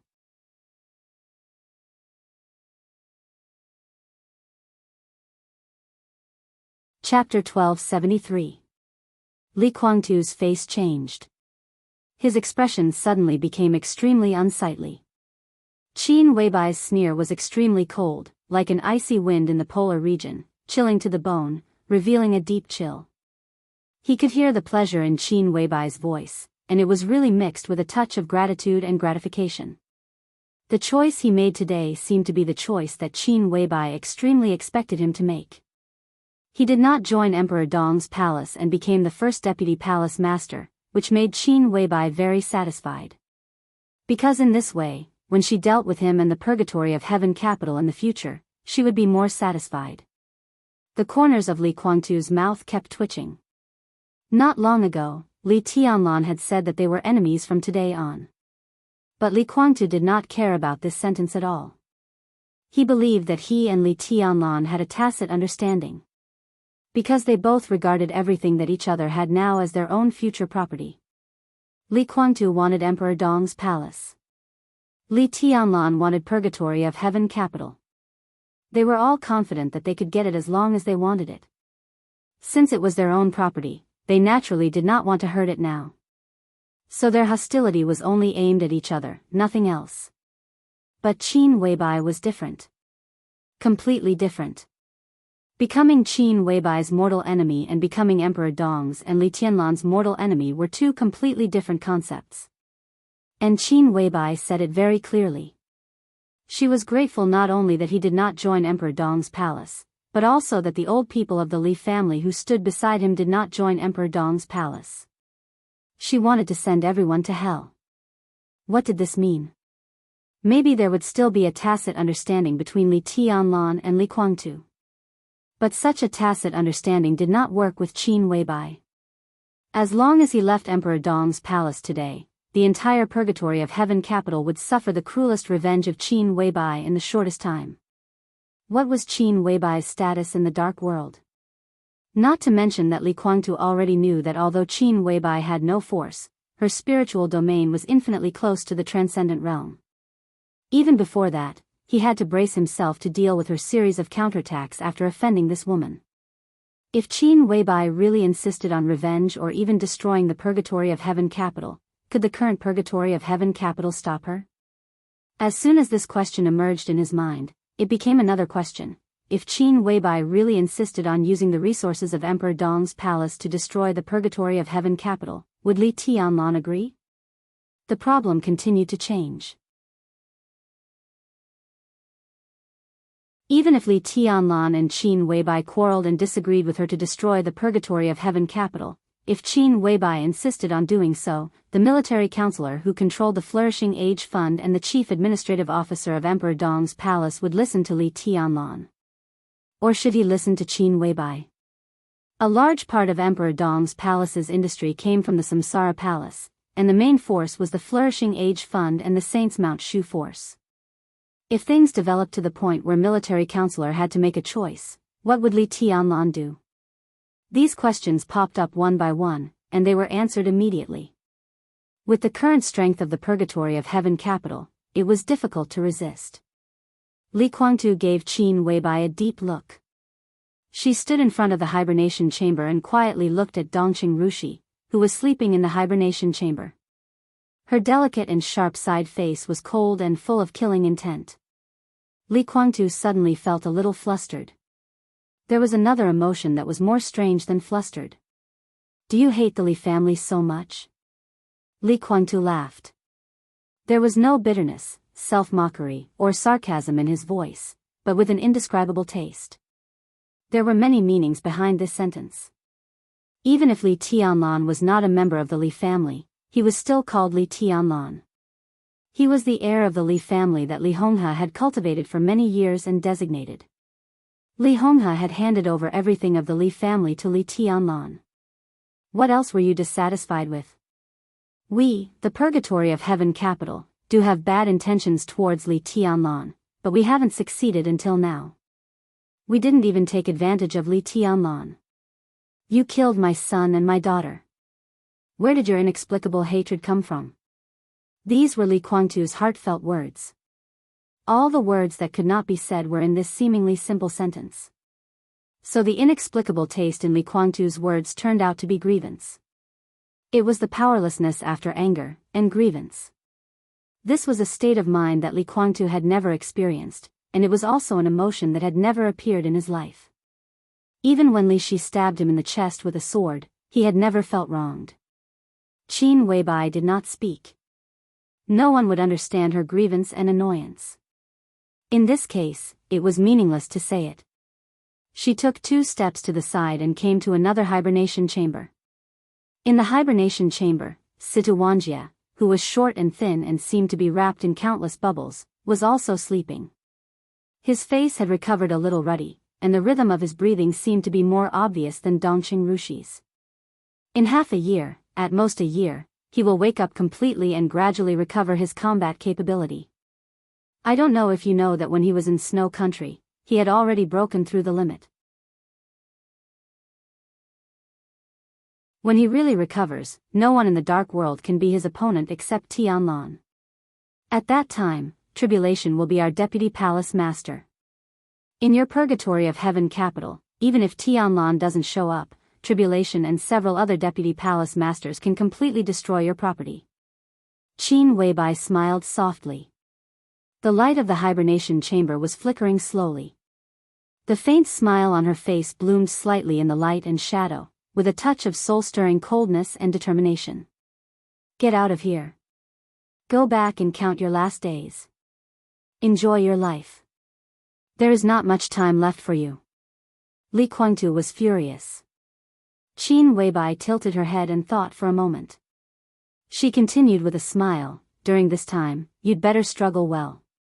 Contact all the allies you can contact and use all the power you can use. Don't be too obedient, or I will feel bored. Purgatory of Heaven Capital, Daybreak, Dawn, Phoenix, and that little Huawu? Ha ha ha. At that time, I won't even leave a blade of grass for you in the Purgatory of Heaven Capital. Amidst the shrill laughter, endless madness and resentment seemed to have materialized and surged forward, bringing with it a bone-chilling fear. Li Guangtu clenched his fists and said in a deep voice, "You are forcing me." Qin Weibai looked at him coldly and said nothing. Li Guangtu sneered. Don't you know what the composition of the Purgatory of Heaven Capital is now? How many of them want to come to Emperor Dong's palace but have been hesitating? If I take your words back, do you think they will still have a choice? Shouldn't I thank you? Qin Weibai looked at Li Guangtu quietly. Her gaze was indifferent, but it was incomparably profound. Li Guangtu's breath stopped slightly. Qin Weibai's faint voice rang in his ear. Do you think I will care? So far, many people in the Li family have not done anything wrong to Li Tianlan. You, Qin Weibai directly interrupted Li Guangtu's voice and said resolutely, this is what the Li family owes me. Li Guangtu suddenly didn't know what to say.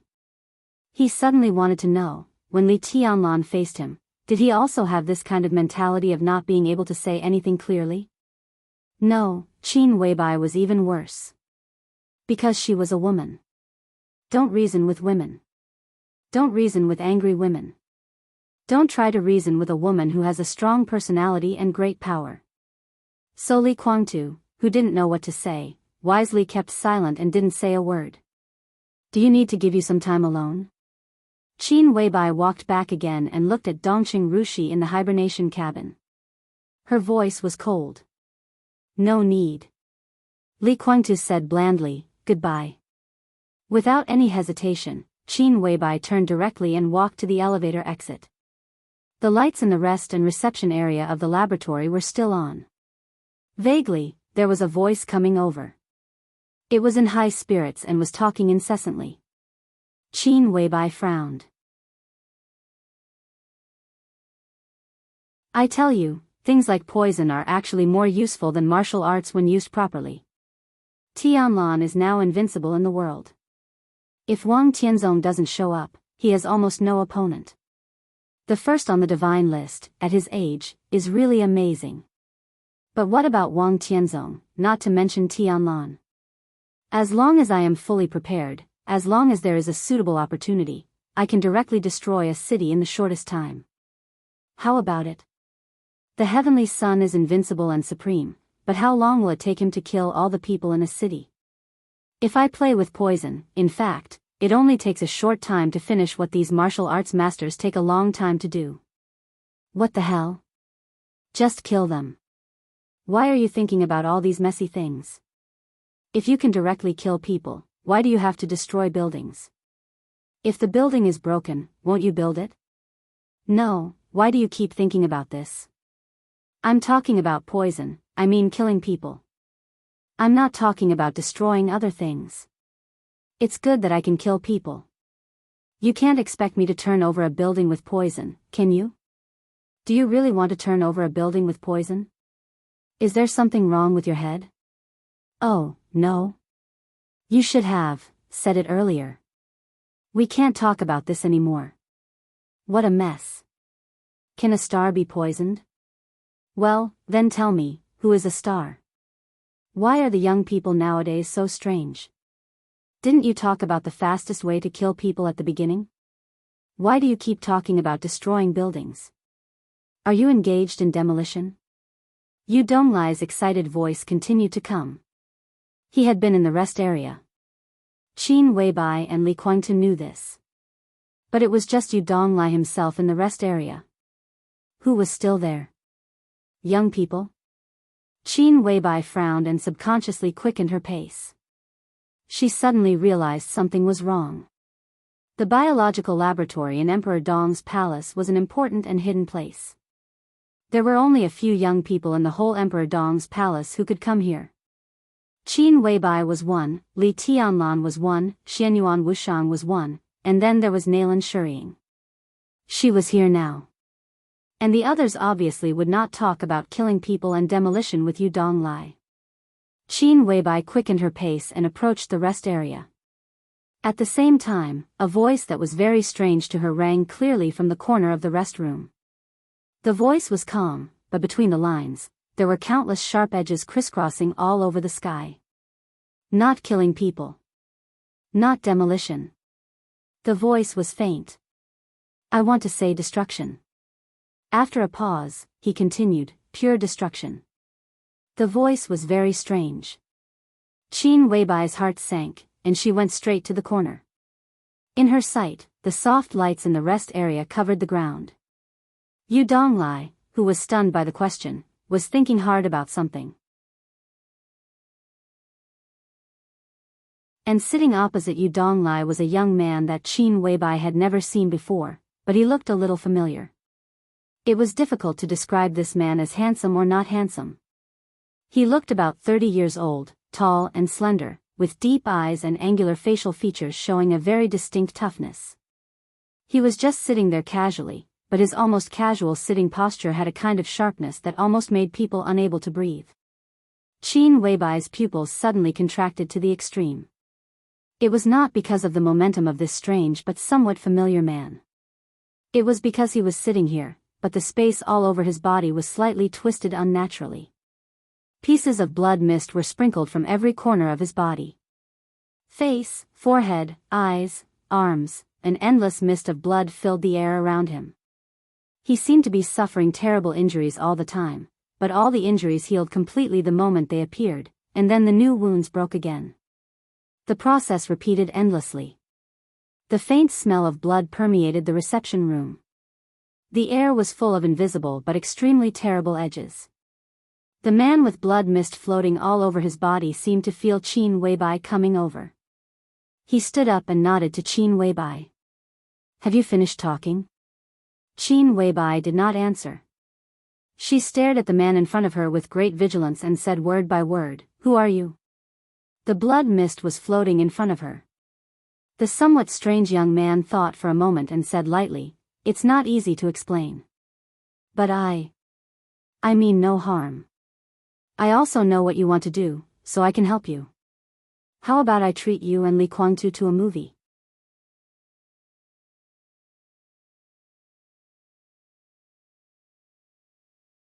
Chapter 1274.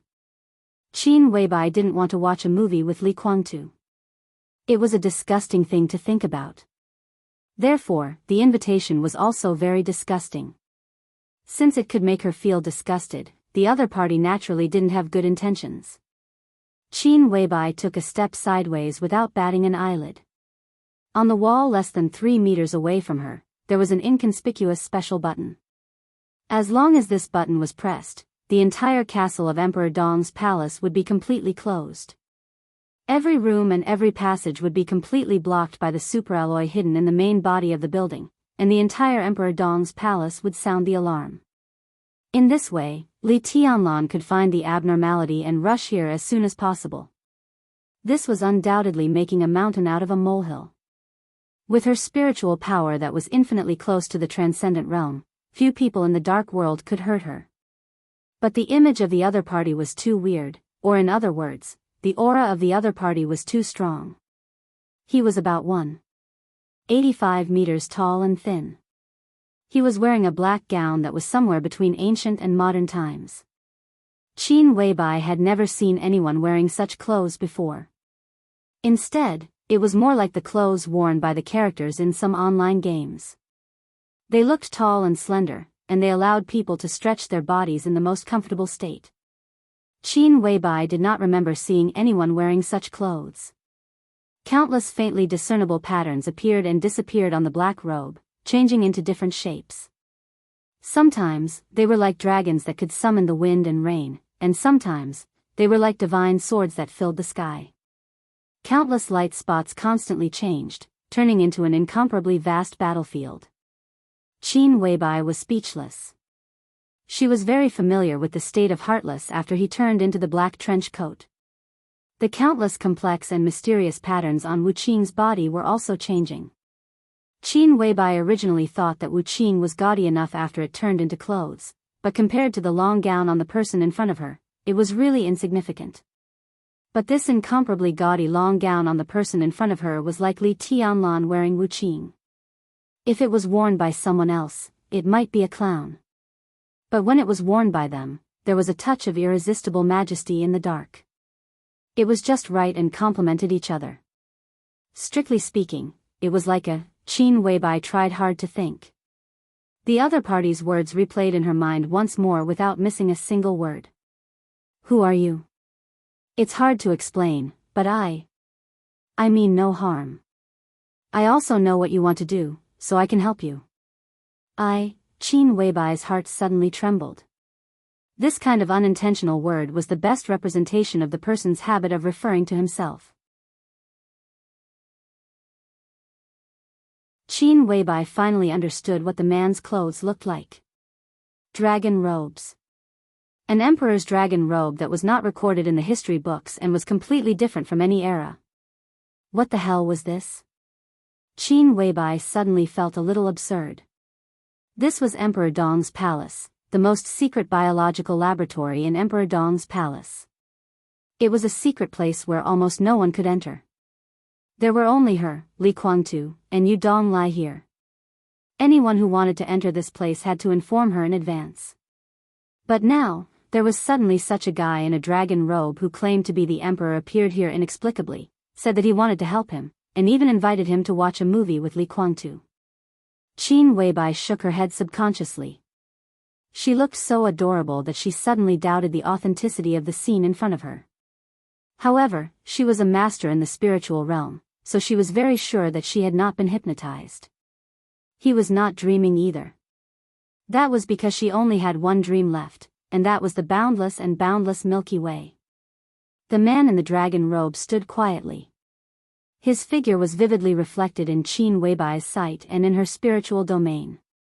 She could feel the reality of the man and even observe the abnormality of his body. The blood mist, which would gush out of his body at any time, quietly filled the air. The smell of blood was not pungent, but it had an unimaginable vicissitude and heaviness. Qin Weibai could even feel that thousands or even tens of thousands of tiny cracks appeared on his body every minute and second. The moment the blood mist gushed out of those wounds, all the wounds healed in an instant, then broke again and healed again, endlessly. A faint blood mist bloomed from his body from time to time, and his incomparably real figure also seemed a little blurred. Qin Weibai stared at him closely and took another step to the side. The man did not respond, just looked at her very gently. He seemed to have long been accustomed to the wounds that raged inside and outside his body, so he did not feel any pain. There was even a little smile in his eyes.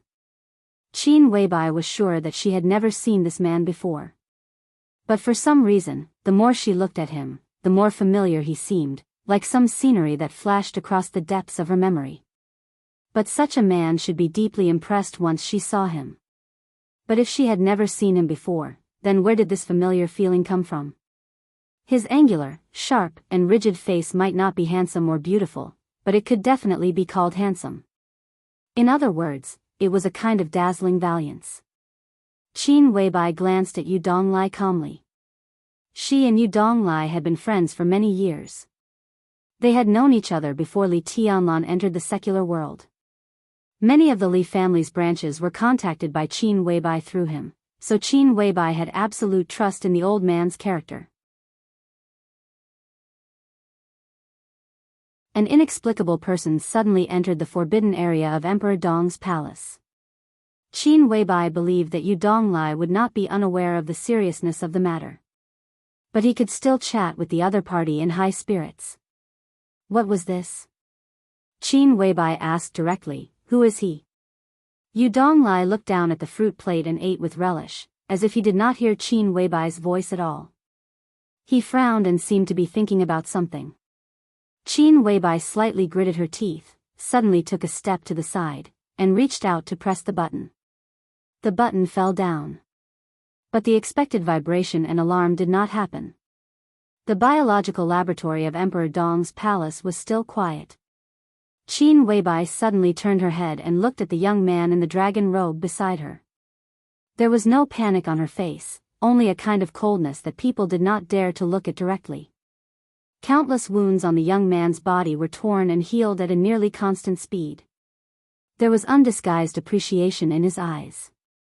Your Highness is indeed an outstanding beauty. Even your temperament is extremely admirable. I don't want to hear nonsense. Qin Weibai's voice was indifferent. The young man was silent for a second and said quietly, "Then let's get down to business." He thought for a moment and laughed. "I want to say that I am actually passing by. Do you believe me?" Qin Weibai's expression did not change. "I heard your conversation with him," Gu Shizhou said. The young man said slowly, "I know what you want, but what you have done is not enough.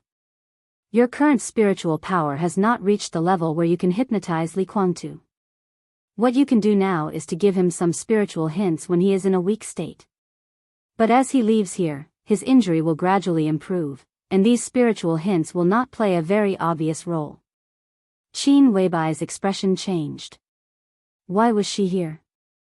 Just to talk nonsense with Li Kuangtu? Qin Weibai was not in the mood for this. The real reason was just as the young man said. She took advantage of Li Kuangtu's current low state, and when his will was cracked, to give him some spiritual hints. If Li Kuangtu was in his heyday, Qin Weibai could not do anything to him in the spiritual field. Now it could be said that it was her only chance. First, she created enough pressure on Li Kuangtu, and then slowly channeled this pressure in another direction to achieve the goal she wanted. Qin Weibai didn't know if this method would work, but there was no harm in giving it a try. "I can help you," the young man said lightly. The patterns on his black dragon robe flickered and combined into the shape of several flying dragons, which were vivid and vivid. Qin Weibai thought for a moment and said calmly, "You also know hypnosis? The transcendent realm? I don't know those fancy things." The young man laughed, and there was a touch of disdain in his tone. "I have only one way." "Then how will you help me?" Qin Weibai frowned. "Hypnosis is too fake, and spiritual hints are too weak. You can obviously speak with facts. Why do you have to be so troublesome?" The young man turned his eyes in another direction. Li Kuangtu had appeared there. Meeting the young man's eyes, Li Kuangtu also looked at him in a daze. He was not surprised by the sudden appearance of another person here, but just looked at him quietly. His eyes were a little dazed, with intimacy, and a kind of pure longing and yearning. If the perspective of Li Kuangtu and Qin Weibai was presented on the canvas, everything they saw now was the same but different. It was also the extremely heroic man in the dragon robe. In Qin Weibai's sight, there were wounds and blood mist that were tearing and healing all over his body all the time. In Li Kuangtu's view, there were the crisscrossing sharpness and sword light all over the sky. The sharpest and sharpest power between heaven and earth all gathered around him, whistling wantonly in his every move. Li Kuangtu didn't know him either. But it didn't matter whether he knew him or not. He didn't think about who the other party was at all. The Li family practiced swordsmanship. Even though Li Kuangtu was actually a guru in the spiritual field, his path was still the path of the Li family.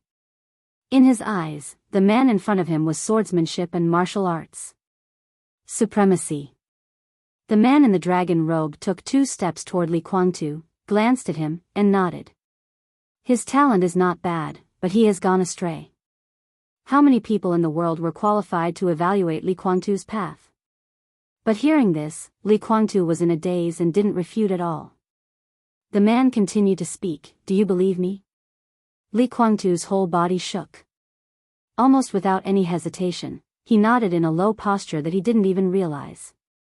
He said softly, "Of course I believe you." Li Kuangtu had practiced swordsmanship and martial arts all his life. If he didn't believe in swordsmanship or martial arts, it was impossible for him to have such achievements. Faced with this question, he couldn't say that he didn't believe him. The man nodded with satisfaction and looked at Qin Weibai. Qin Weibai was also watching him with vigilance in her eyes. She didn't know martial arts, so naturally, she couldn't feel any intimacy. She only saw the blood mist constantly drifting around the man. "Is there anything you can't let go?" he asked suddenly. Qin Weibai shook her head, slightly at a loss. Can't let go? The only thing she couldn't let go of in this life was Li Tianlan. But Li Tianlan had already stood at the top of the world. He was the heavenly son of this era. He was invincible in the world. He ranked first on the divine list, and Emperor Dong's palace also became the most powerful superpower in the world. According to the current momentum, Emperor Dong's palace would become a real dynasty in 5 or 10 years at most. What else couldn't he let go? A smile appeared on the man's face, and he said patiently, "Think about it. If you are her and she is you, then you must have something you can't let go but can't say. After all, the illusion in other people's eyes is real in your hearts. You are her, she is you, can't let go, illusion. Real." Qin Weibai suddenly opened her eyes wide, looking at the black dragon robe in front of her in disbelief, and trembling a little. The man's voice was calm and soothing. "Why don't you go and see it with your own eyes? I'm sure your trip will be worthwhile." Qin Weibai vaguely realized what the so-called movie he mentioned at the beginning meant, but she couldn't believe it. The man looked at her, patiently waiting for her answer. Qin Weibai's eyes flickered. After a long time, she hesitated and gently nodded. The man laughed. "Then let's go." He raised his arm, and the wide black cuffs suddenly shook. On the majestic and mysterious black dragon robe, countless patterns were constantly flashing. Flying dragons crisscrossed, sword light filled the sky, the sun and the moon crossed the sky, and a vast sword energy broke out directly with the man as the center. In terms of destruction, this sword light did not have any power at all. However, it was incomparably vast and boundless. The soft light in the biological laboratory disappeared completely. The touch of the wall also became nothingness. There was only darkness in front of Qin Weibai and Li Guangtu. There was only darkness. The man in the black dragon robe was gone. Countless times and distances flashed in a hurry in a trance, moving forward or backward. Faintly, some ethereal voices of dialogue sounded in the depths of the darkness. "Gu Xingyun died. Do you think it's only Gu Xingyun who died? Your Majesty the Mikado. Kunlun City. Kunlun City, speak. It's Kunlun City. The Gu family in Zhongzhou State was exterminated last night. 307 people of the Gu family, including Gu Xingyun and Gu Qianchuan, were all dismembered. It said, that woman did it, are you sure? How could it be possible? How could she be so strong? She can't do it alone. What if she adds that sword? That woman is crazy. She's completely crazy. Is she taking revenge? It's ridiculous. She killed that person with her own hands at that time. How could she? Your Majesty, urgent news. Dijiang of the Wang family of Beihai is dead. Your Majesty, the divine punishment troop of the Wang family of Beihai was wiped out. Your Majesty, Jifeng Sword Raining School was slaughtered. The news is confirmed. It's really that woman. Yagyu Kurasumi was beheaded by her with one sword strike. All the people of Jifeng Sword Raining School, including the children, are dead. She's coming for me, Father. Let's go first. Father, let's join hands. We're not necessarily afraid of that bitch. Join hands? If it's just her, I'm not afraid. But with that sword, what's the point of joining hands? Let's go. I'm the Mikado of East Island. Where can I go? You can go anywhere. Even if you're not the Mikado, you still have the purgatory of heaven capital and a way out. That woman doesn't have much time left. The energy of that sword is not endless. As long as I'm dead, even if she wants to kill you, she can only do it after destroying the Wang family of Beihai. There's still a chance. The future of the Li family is in your hands. Remember, there's no need to risk your life to fight with a lunatic. Li Kuangtu. Ah! A piercing scream suddenly pierced through the darkness. The darkness around him faded instantly. Li Kuangtu's eyes lit up. In the next second, a heart-wrenching pain spread throughout his entire body.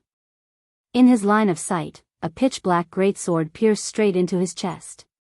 At the same time, in Qin Weibai's sight, she saw herself holding a huge sword and stabbing it directly into Li Kuangtu's heart.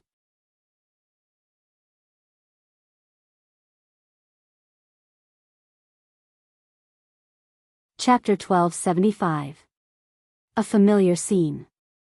A strange scene. The beginning of everything. The end of everything. His vision and perception became clear from the trance. There was a messy and bleak snow around him. The snow covered the mountains. The broken base was full of corpses and pieces of flesh. Internal organs and limbs were scattered everywhere. Dark red blood flowed on the white snow like a weird snake. The shocking red converged in one place and flowed along the hillside like a small river. The pain was heart-wrenching. The familiar sword energy tore every inch of the tendons and vessels in his body with terrifying energy, wantonly destroying the internal organs. Exhaustion came after the sharp pain. The wind and snow were messy all over the sky. Li Kuangtu struggled to keep his eyes open. At the forefront of his sight was a red dress, bleak and beautiful as blood. Her black hair danced wildly in the wind and snow. This was a face that Li Kuangtu was very familiar with, but it was also a somewhat strange face. The delicate and sharp lines of her face were as perfect as a dream. Unlike his impression of her, who most of the time wore no makeup, she had carefully put on light makeup. Her eyelashes were long, her forehead was smooth, and her lips were bright. Her hair, which had been carefully combed, was completely loose. Her face was extremely pale, which formed an incomparably dazzling contrast with the mournful red dress she was wearing. This was Qin Weibai. But it seemed not. This was an indescribable cognitive disorder. The woman in front of him seemed to have completely left only a perfect body. All feelings, desires, and souls had disappeared. The pair of eyes that always seemed very bright and deep in his impression now only had a dead silence and numbness, with only a touch of near-eternal obsession. The pain was still going on. But Li Kuangtu's heart sank for no reason. He looked at the woman in front of him quietly. A strong and strange but extremely pure fear seemed to completely jump out from the depths of his soul, freezing every inch of his muscles, every drop of blood, and even his thoughts and soul. It was not because the giant sword in the other party's hand had pierced his chest. In this state, Qin Weibai, who he had never seen before, gave him a kind of extreme uneasiness. In this kind of emotion, Qin Weibai seemed to take everything for granted. In the clear image, the darkness had completely faded away. Li Kuangtu heard his own voice. Weak, hoarse, tired, twisted, and powerless. Forcefully breaking through, cough, "You won't live for long, hee, haha. Gu Xianyan, are you regretting it?" In his sight, the woman in red raised her head stiffly and looked into his eyes blankly. Her voice was slow and hoarse. "You will regret it more than me." Kacha, the huge sword that had pierced into his chest, instantly split up and turned into many exquisite little swords. The wind and snow rose and fell wildly along with the sword energy. The chaotic sword light without any rhythm continued to spread out with the woman in red as the center. Li Kuangtu and Qin Weibai's vision instantly flew away. This was indeed an immersive movie. But the man who showed them the movie was not a good storyteller. Therefore, there was no foreshadowing or narration. Perhaps in the other party's heart, it was not a very important matter at all. What he wanted to do was to present all the blood and slaughter in the clearest and cruelest way before the two of them. Qin Weibai and Li Kuangtu's vision spread to the entire base. The base was a mixture of red and white. flowing blood, melting snow. One after another, exquisite little swords shuttled through the base with rainbow-like sword energy. The elites who were still alive in the base struggled desperately. The sword energy swept past. The crowd suddenly exploded. Yes, it exploded. Like a bomb, flesh and blood flew all over the sky. The struggling elites became minced meat on the ground. Not to mention the original image, even the various parts could not be pieced together. The elites who were still alive in the entire base were completely wiped out by the sword energy. No one survived, and no one had a whole body. The surging sword energy spread out of the base with the wind and snow like a wave. Qin Weibai and Li Guangtu's vision also spread out of the base. The sword energy cut off a nearby mountain. The fleeing crowd appeared in their vision. Li Guangtu could not feel his body. However, his consciousness suddenly stiffened. In the fleeing crowd, familiar figures appeared in front of him one after another. Daybreak with a ferocious and resentful look. Dawn with a dignified expression. Phoenix with a deeply worried expression. Phoenix was holding a boy about 10 years old in her hand. A close-up shot of the scene was constantly changing. Li Su, who was still in charge of all the intelligence work in the Purgatory of Heaven capital. Li Lan, the current chief butler of the Purgatory of Heaven capital.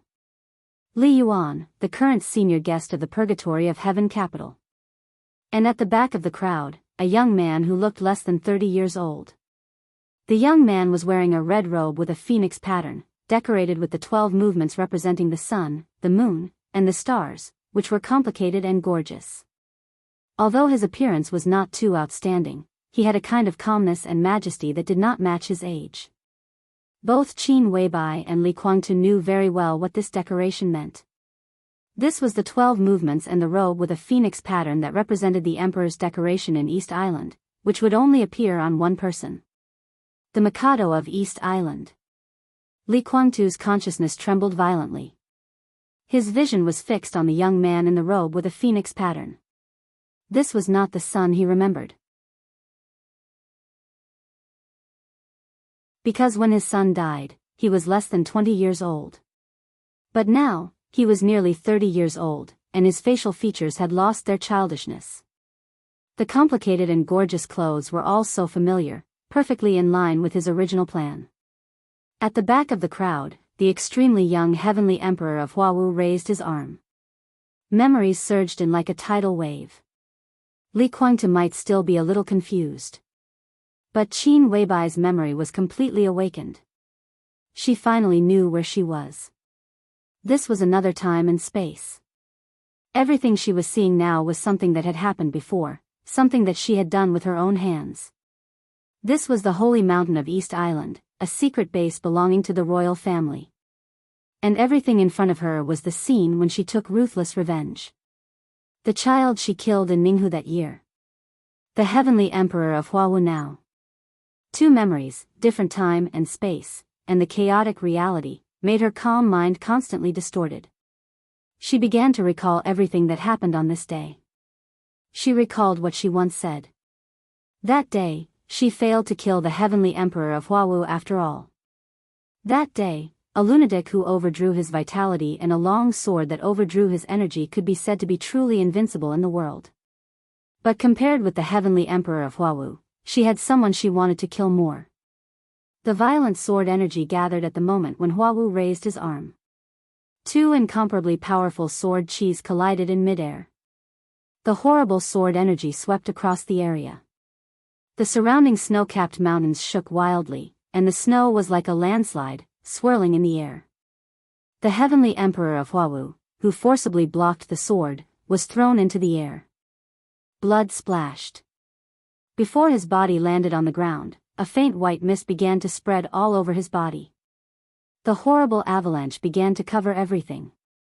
The perspective of Li Guangtu and Qin Weibai seemed to become snowflakes one after another, clearly seeing the crowd under the avalanche.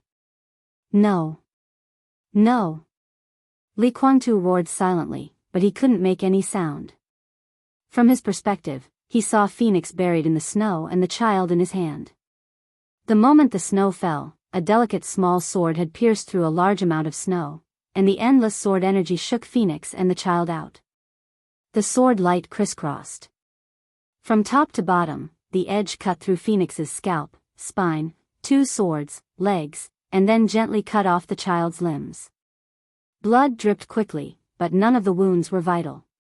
The child's cry and Phoenix's scream were heart-wrenching. Their bodies, which were not dead, fell into the flying snow and were covered by the snow layer by layer. The blood and the snow mixed together, turning white with red, and finally became pure white. Another small sword pierced Dawn's eyes with sword energy and cut off his legs. Dawn, dragging half of his body, roared and wanted to fight back, but he couldn't even find his opponent. Death spread everywhere in the avalanche. People from the Lee family were dying. The extremely precious Lee Consortium veterans who had been preserved were tortured in extremely cruel ways until they were half dead. Then, they were all buried in the snow. Among these people, Li Kuangtu saw not only a part of the people in the purgatory of Heaven Capital, but also some people in Emperor Dong's palace. But it didn't work. Everyone received the same treatment. They were all tortured and killed by the small swords in an almost inhumane and insidious way. Li Kuangtu's consciousness trembled violently. Extreme, paranoid, or arrogant, no matter what, he really had feelings for the Li family. This feeling was deeply engraved in his bones and soul, and it could even be said to be the driving force for him to live. He never thought that the Li family would face such a scene. People close to him were killed one by one. He was also stabbed in the heart by the madman. The Li family was withering at a speed that was close to extinction. Collapse, anger, hatred, resentment, and unwillingness. His emotions began to become extremely chaotic. In the extreme chaos, he heard the woman's voice. "You win. You win." The two voices sounded almost at the same time. One was the voice from the perspective. It was dead silent, numb, stiff, and slow. The other was beside him. It was a little complicated, a little nostalgic, and with pleasure. Why could Qin Weibai speak? Li Kuangtu wanted to turn around, but he couldn't feel his body. There was no one in his perception. Because he was watching a movie. He was there, so he naturally couldn't see another person outside the movie. Then he heard his own voice again. Crazy, hoarse, with resentment and pleasure. "I will die, but the Li family will not die. I will die, but the Li family will not be destroyed. Ha, ha. Ahem. Li Tianlan has fallen. You killed him, but you failed to kill Huawu today. The Li family is mine. It belongs to Huawu. It belongs to the people of the Li family. Ha. I want to thank you. Thank you for killing that bastard." The moment the screams suddenly sounded, Li Kuangtu felt pain again. He saw the woman in red stretch out her hands and gouge out his eyes. But this was a movie. He could still see the picture. He saw himself with blood spurting out of his eyes. The voice beside him sounded again, almost murmuring, "I don't like your eyes. Your eyes. I don't like them.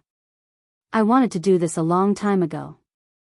The madwoman in red murmured and threw the two eyeballs aside.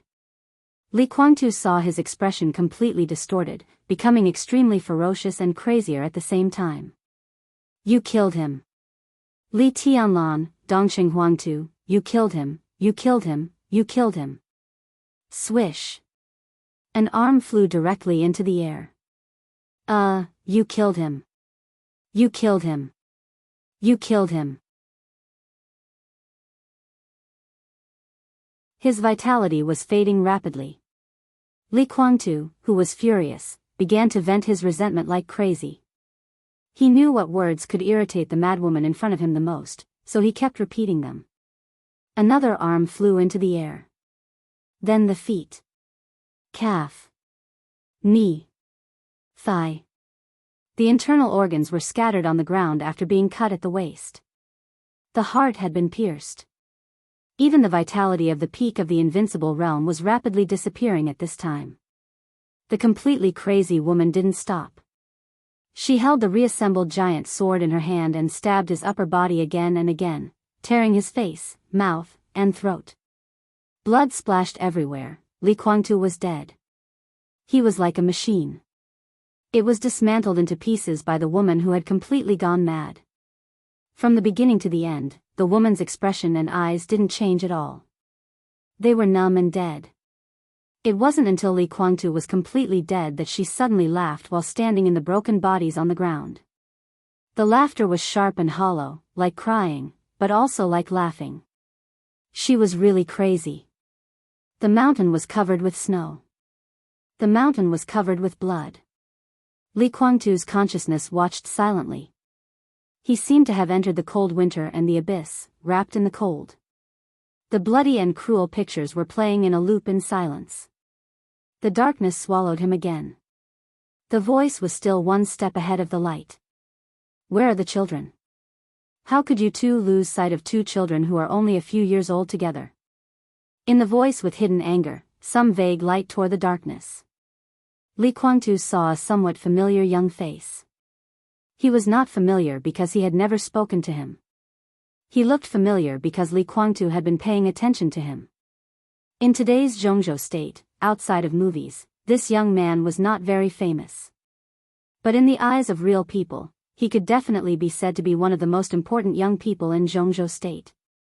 Lin Yuxian of the Lin clan. Lin Yuxian in the picture was different from Li Kuangtu's impression. He seemed to have not left the Lin clan, so compared with Lin Yuxian of Emperor Dong's palace who was calm and tactful, he was more wanton and casual now. Li Kuangtu knew the place in the picture. It should be a 5-star hotel in Huading, one of the few properties of the Lin clan in Huading. He had stayed there for a few days. Li Kuangtu didn't understand what it meant. He just quietly watched the movie in front of him. Qin Weibai's mood obviously began to fluctuate violently. Don't worry, young master. Don't worry, young master. We are looking for them. Within 3 days, we promise to find the 2 children. You bastards. What are you doing every day? You can't even look after the 2 children. Useless. What the hell is going on? Tell me. Young master, the 2 children were brought back by the patriarch. He told us to take good care of them. He would bring them back to the headquarters after he finished his work. We don't know the origin of the children, but in the morning, a woman suddenly came and said that she wanted to see her children. What kind of woman? I can't describe it. A very beautiful woman, no, a woman who looked perfect. She wore red clothes and carried a sword on her back. Young master, the woman's mental state was very abnormal. She looked like a lunatic. She didn't say a few words, but she had already injured several security guards. Then she rushed in. She was so fast that we couldn't stop her. At that time, the whole hotel was looking for the woman. The situation was too chaotic. The 2 children also ran out at that time. It was the elder sister who pulled the younger brother. We. Lin Yuxian was silent for a moment. His expression became colder and colder. In the morning? It's night now. The children were lost in the morning. How far can they run? You have been looking for them all day, but you still haven't found them? Go and find them. What are you standing here for? Go and find them. If you can't find them, don't come back. Late at night. In the outer suburbs where the neon lights of Huading could not reach. The garbage dump was full of moonlight. The little figure was rummaging carefully in the garbage dump. The air of the midsummer night was hot with dullness. Under the bright moonlight, it was the figure of a little girl. She looked to be at most 5 or 6 years old. Her body was thin and weak, and her clothes were dirty. Sweat flowed down her face. Her eyes were wide open, and her small hand was holding half a piece of dusty bread. Her action of rummaging through the trash was serious and persistent. The garbage made a slight sound in the process of being rummaged. After a long time, the little girl whispered, squatted down, moved a small half of the watermelon in the garbage dump, and took out a carton of milk that had been mostly drunk. She stretched out her hand and wiped the straw on the milk carton hard. Then she took a small sip carefully. The milk seemed to have been thrown away not long ago, so it did not go bad. The girl held the bread and the milk in her arms. She smiled with some joy. It was very sweet. She raised the hard bread in her hand and took a bite. She held the half carton of milk in her arms and was ready to turn away. "Can't you drink the thing in your arms?" A somewhat gentle voice sounded. The girl was startled. She really jumped up. She instinctively protected the milk, opened her eyes wide, and looked ahead vigilantly. A middle-aged man who looked to be in his 50s stood there. His body was as stiff as a statue. His clothes were neat, and his temples were gray, but his appearance was elegant. Although he was no longer young, he still exuded a kind of carefree and casual aura. Wave after wave of sword chi spread out in all directions with him as the center, covering the entire junkyard and several dilapidated houses near the junkyard. The sword chi sensed everything. Finally, in a small room, he sensed the baby who was biting his finger. The middle-aged man breathed a sigh of relief, and his whole body seemed to relax all of a sudden. He slowly took a few steps forward and approached the little girl. The little girl held the milk and instinctively retreated, but she seemed to think of something and stopped again. She just opened her eyes and asked, "Are you here to catch me?" She could barely remember things at her age.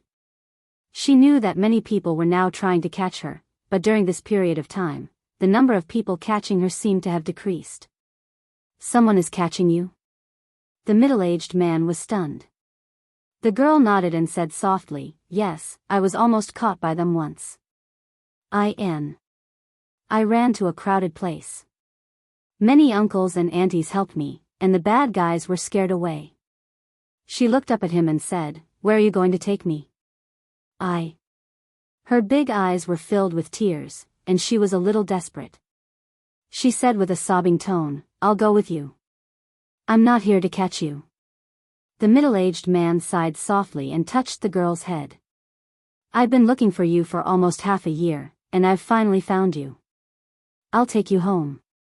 Children might not be able to distinguish right from wrong, but they could feel pure kindness and malice. The girl stared at him for a while, and her body slowly relaxed. The man reached out to grab the half carton of milk that the girl was holding tightly.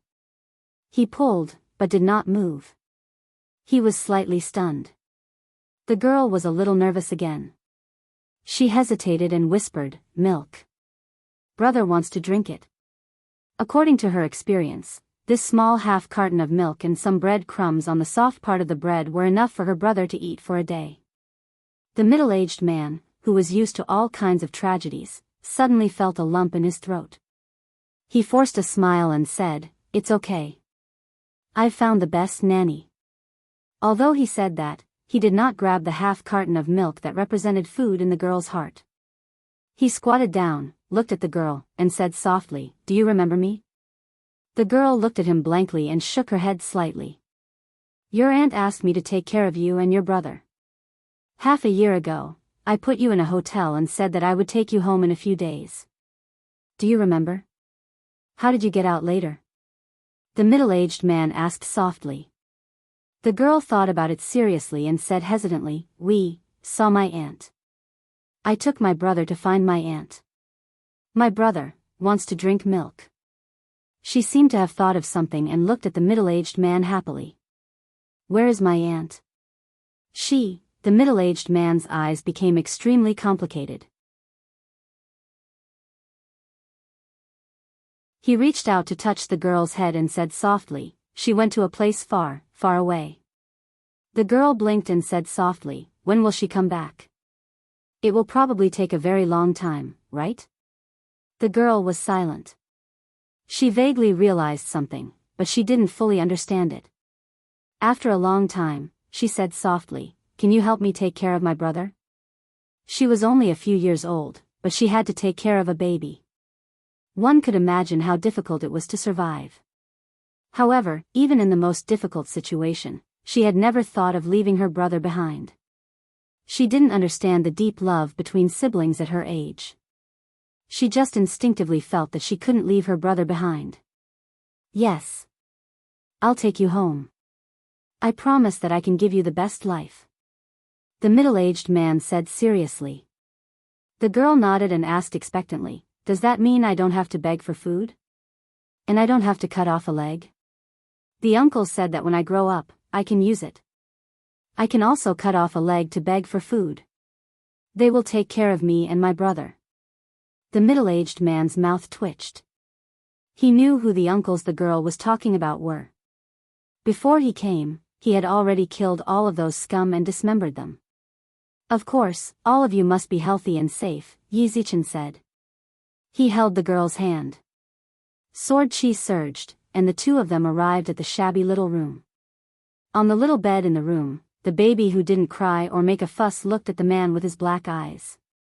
Suddenly, he opened his mouth and smiled. The murderous sword chi and the smell of blood were still lingering around him. The baby seemed to like this atmosphere, and became happier and happier. The man carefully carried the baby, looked at the girl next to him, held his little hand, and asked, do you still remember your names? I remember. The girl nodded seriously, my name is Dong Chengyu. My brother is Li Dongcheng. Aunt said that I can never forget. The man was silent for a while, then nodded and said softly, then I will never forget. Uncle, what's your name? The girl blinked her eyes. The man smiled, touched her head, and said softly, my name is Lin Fengting.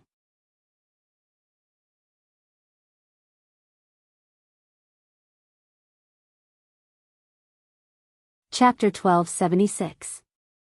Dad. Dad, in a small bedroom where every detail was meticulously arranged, a 3-year-old child was holding a somewhat rough wooden sword in his chubby little hand, shouting with a tender voice. It's Godfather. Dongcheng, I'm Godfather. Call me Godfather. Lin Yuxian looked at the little boy on the bed seriously. Good son, look at my mouth. Ah, Godfather. The 3-year-old child looked at Lin Yuxian blankly and then nodded seriously.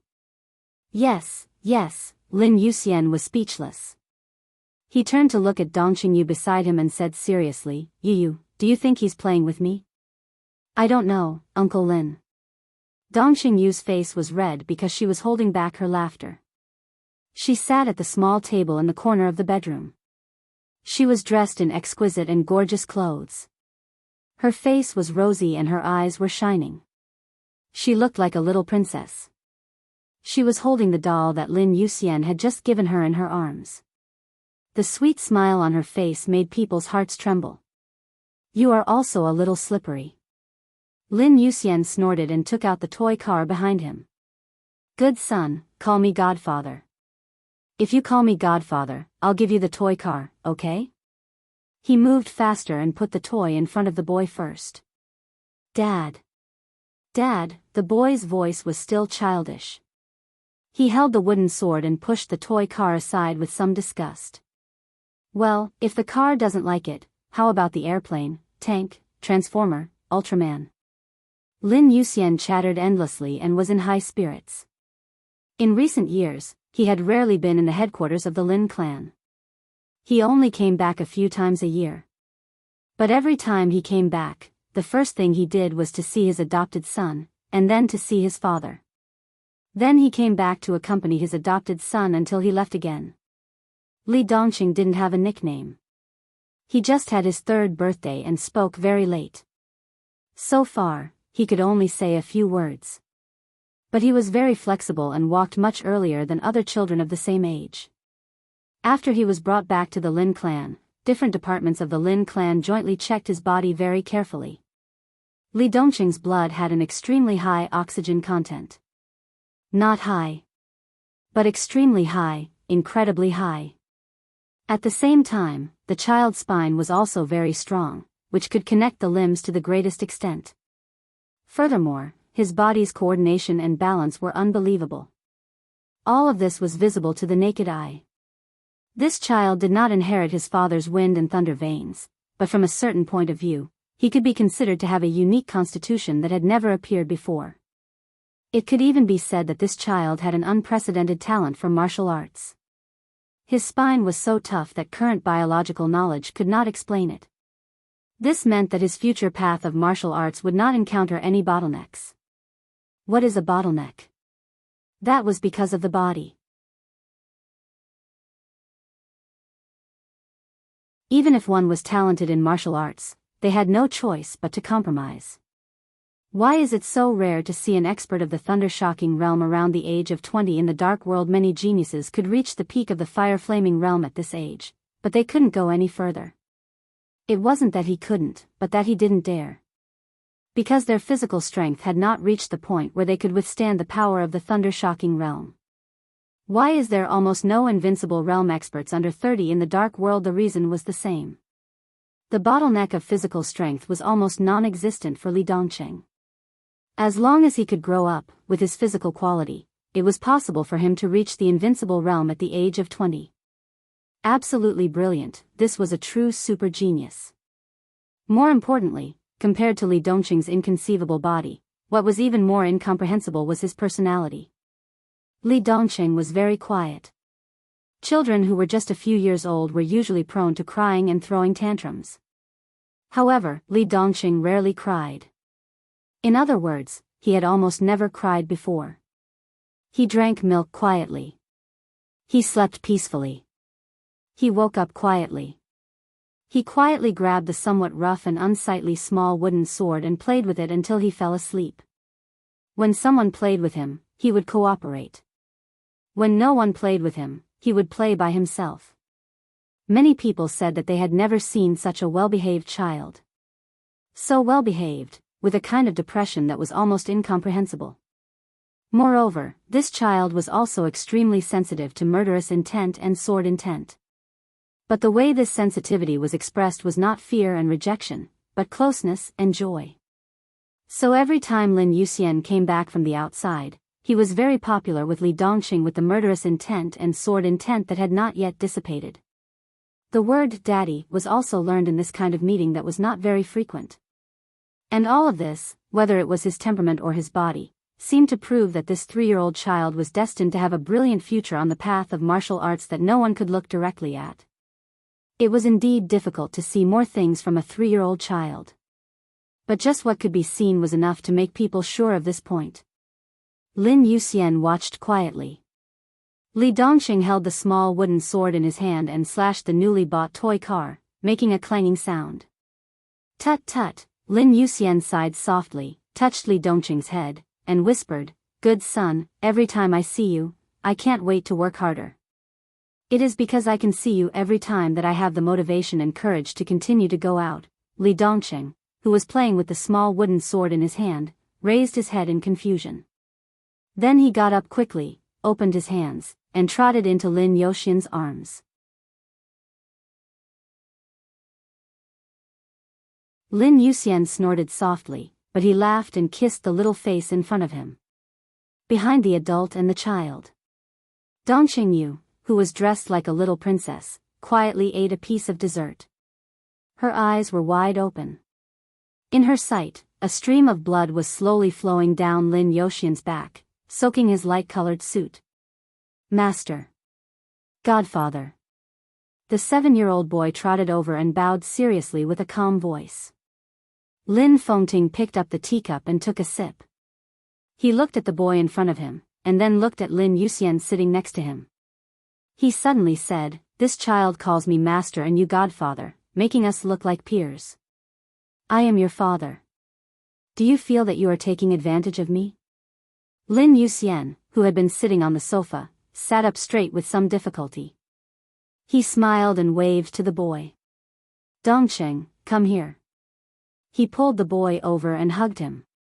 The boy's figure was a little thin, but he was very tall compared with his peers. He looked healthy and steady. It was not appropriate for him to sit on his lap like he did when he was a child. Lin Yuxian touched his head in a trance. He was a little embarrassed. "Dad, Tianlan and I, Huangtu and I are brothers. His son calls me godfather. It is natural for his son to call me godfather. It was you who insisted on taking this apprentice from me. Otherwise, Dongqing would call you grandpa now. Otherwise, Dongqing would have been better. Lin Fengting, who was in his 60s, did not look old, but most of his hair was white. He was more casual than a few years ago. He pointed at Li Dongsheng and smiled. Your godfather was also taught by me. You are my apprentice, so in the future, you can't call him godfather in front of me. You have to call him senior brother, okay? Li Dongqing smiled and did not speak. You can't mess up the seniority. Godfather is godfather. Dad, you are not particular about this. Lin Fengting protested. You are the only one who is particular. Lin Fengting rolled his eyes at his son angrily. That's right. According to the current sequence in the family, we are of the same lineage. We are far from you. Lin Yuxian was proud. Not far. Li Dongqing shook his head. He looked at Lin Yuxian and whispered, Godfather, you haven't been back for a long time. Yes, the last time was more than a year ago. At that time, you were not so tall. Lin Yuxian touched his godson's head and suddenly smiled. This time, Godfather killed a noble outside. It was a mess. It seemed that he was a duke. He was also a figure in Europe. These years, he had been very unhappy with the royal family. Taking advantage of the cooperation between the two sides, I killed him. Good son, the royal family said that they would give you a princess as a daughter-in-law. She is 1 year older than you. I brought her photo here whether you want it or not. It doesn't matter if you don't want it. They have 3 princesses, all of whom are good-looking. The oldest one is 5 years older than you, but it doesn't matter. You can choose whatever you want. As long as you agree, the royal family will immediately send the princess here. She will be raised in our family and live with you. When she is of age, she will be your daughter-in-law. Li Dongqing shook his head. Sister, you won't like it. Lin Fengting and Lin Yuxian were stunned at the same time. Ah. I was wondering. On the way back, Yaya was not nice to me. She was so fierce. What's the matter? Lin Yuxian suddenly understood. Dongqing Yu was 4 years older than Li Dongqing. In the Lin clan, she was a veritable little princess. Many elders almost spoiled her. When she was 10 years old, she officially left the headquarters of the Lin clan and studied with Lin Yuxian. Of course, she did not learn to fight and kill. Now, Dongqing Yu was involved in all the industries under Lin Yuxian's name. Countless top business elites were her teachers. Lin Yuxian obviously wanted to use incomparably huge resources to cultivate a business queen. Good son, you like your sister. Lin Yuxian joked.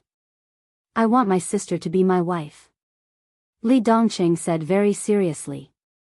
A 7-year-old child naturally did not understand what a wife meant, but Lin Yuxian did not take this sentence as a joke.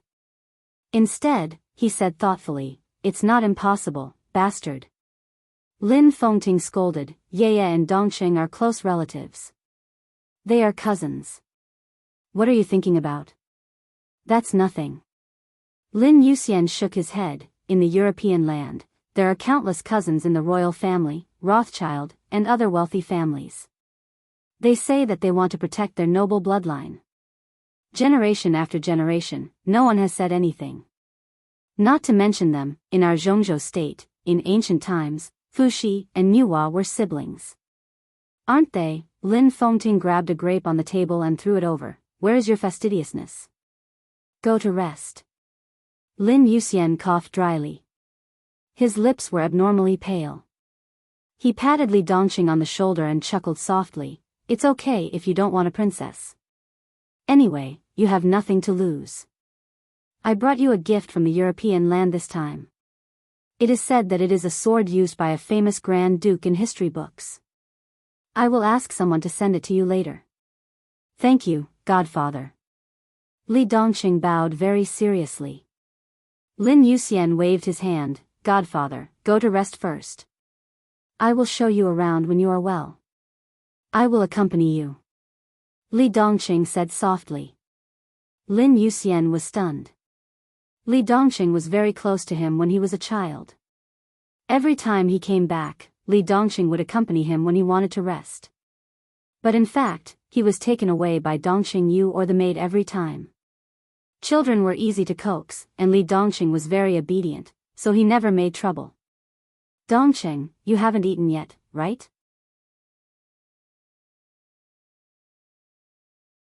I will go first. Can you come to me later?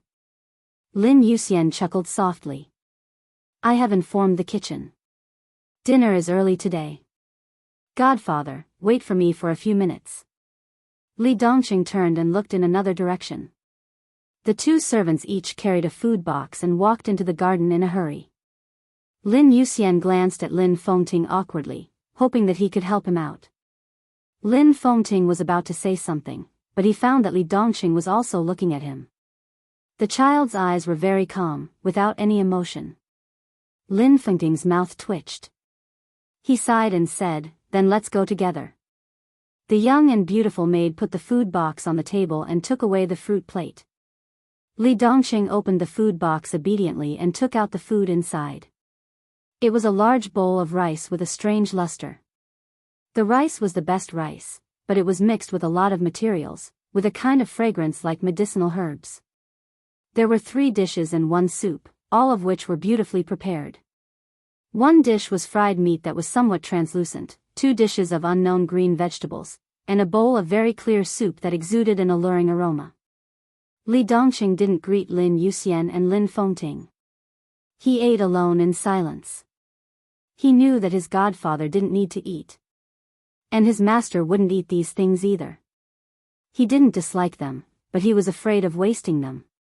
He once heard the people in the kitchen say in a very complicated tone that his young master, who was not surnamed Lin, was treated much better than any of the core members of the Lin clan. Not to mention other things, just the price of his meal could be compared to the annual expenses of an ordinary middle-class family in Europe. And he had 3 meals a day, almost all of which were set at a fixed time and had never missed a meal. Compared with the money he squandered crazily during his growth, resources were more important. Many of his food could hardly be seen on the market. Many of his things were even things that most people had never heard of. For some of them, the Lin clan had to trade or even rob them. Because of his existence, the Lin clan even specially formed a small army to do nothing else but to find suitable ingredients for his young master all over the world. Every bite of food he ate and even every drop of water he drank were unimaginable resources. The Lin clan had brought him back. In terms of training him, they had spared no expense. After eating these foods, they became the purest form of nutrition, transforming his body at every moment, making his body healthier, stronger, and more perfect. Such a seemingly simple meal, even Lin Fengting would feel that it was a bit extravagant and a waste to eat it. But he ate it every day. Li Dongqing ate seriously. He ate very seriously, as if he was facing a war. Lin Fengting smoked silently. Lin Yuxian, with a pale face, sat in a chair and watched Li Dongqing eat. His eyes were soft and soothing, with an indescribable persistence. After the meal, Lin Yuxian took Li Dongqing's hand and walked to the bedroom where he rested. Dongqing, I'll tell you a secret, okay? Okay. In fact, I'm a weirdo who lives underground. I like quiet very much. Here, this is the password to enter the underground. You can also come up from below. If you don't like it, you can come up by yourself. Do you remember? I'm a heavy sleeper. I'm afraid I can't open the door for you. Okay. The elevator went down slowly. When the elevator door opened again, Li Dongqing saw a very large bedroom that was occupied by countless large equipment and looked extremely crowded. The air was filled with a somewhat pungent smell of disinfectant. 2 medical elites of the Lin clan in white coats had just adjusted the instruments. When they saw Lin Yuxian come in with Li Dongqing, they were slightly stunned and subconsciously said, "Mr. Lin, young master." Lin Yuxian nodded. However, Li Dongqing did not respond. He just looked at everything around him silently. Lin Yuxian thought about it and said softly, "Well, you two work overtime and stay here with Dongqing. Dongqing wants to play here. After I fall asleep, if he wants to go up, you can take him up." His palm was pulled by someone. Lin Yuxian lowered his head and saw Li Dongqing's extremely clear eyes. "Godfather, I remember the password and the way. I won't disturb you. I can go up to eat by myself. Then I'll come down and rest with you." Lin Yuxian hesitated for a moment and said with a smile, "Okay." He waved to the two medical elites in front of him. After they left the bedroom, Lin Yuxian, who had some cold sweat on his face, said with a smile, "Good son, I'll take you to see my big bed." The two of them held each other's hands and came to a metal can that was almost completely sealed. The iron can was oval in shape. It contained a part of the blue liquid with a hint of black, which was almost solidified. Lin Yuxian pressed a button. The liquid in the hibernation chamber began to boil and turned into large pieces of blue foam. "Is it beautiful?" Lin Yuxian asked with a smile. The air began to fill with the bitter smell of countless drugs combined together. It was even more unpleasant when mixed with the disinfectant. Li Dongqing looked at the hibernation chamber in front of him and nodded seriously. "This is my big bed. I like to sleep in it the most." Lin Yuxian took a deep look at Li Dongqing and said with a smile, "I'll go to rest. If you're bored, you can go up or ask someone to send some toys. Don't worry. I sleep deeply and won't wake up."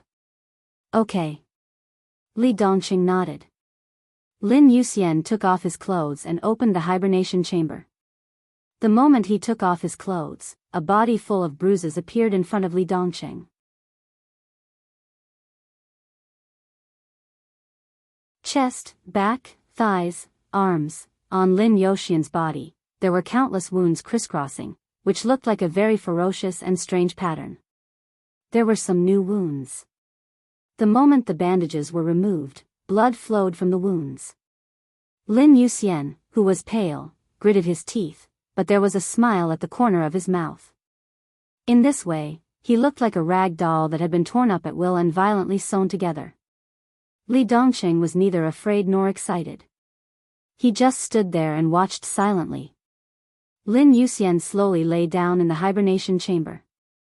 Countless bubbles drowned his body. The potion seeped in along the wounds. The pain began to spread all over his body. Lin Yuxian gritted his teeth and looked at Li Dongqing. He chuckled and said in a trembling voice, "Then I'll rest." "Okay." Li Dongqing quietly nodded his head. Lin Yuxian pressed a button and injected himself with a small amount of anesthetic. Then the hibernation chamber slowly closed. Countless bubbles with a bad smell covered him. The hibernation chamber made a soft sound. There seemed to be two worlds inside and outside the chamber. Only a 7-year-old child stood in front of the hibernation chamber and stood silently for a long time. His expression was as calm as ever. But his eyes were quietly red. "I promised your mother to give you a chance." In the somewhat dark study, Lin Fengting looked at the boy in front of him with soft eyes. In front of him was a small wooden sword and a few old but well-maintained notebooks. On the other side of these items, there was a jade pendant that was smooth and soft. The 12-year-old boy was already nearly 1.75 meters tall. His body proportions were amazing, and his face was beginning to change from that of a child to that of a teenager. It was as if he had inherited his mother's genes. His facial lines were extremely outstanding, and he already had a somewhat perfect appearance. He stared at the somewhat rough wooden sword and the notebooks that were basically stacked together. Lin Fengting also looked at him quietly. The wooden sword was left by Gu Xianyan. There were 3 in total. One was very small, one was very small, and the last one was the one in front of him. At that time, Gu Xianyan was already in a bad state of mind.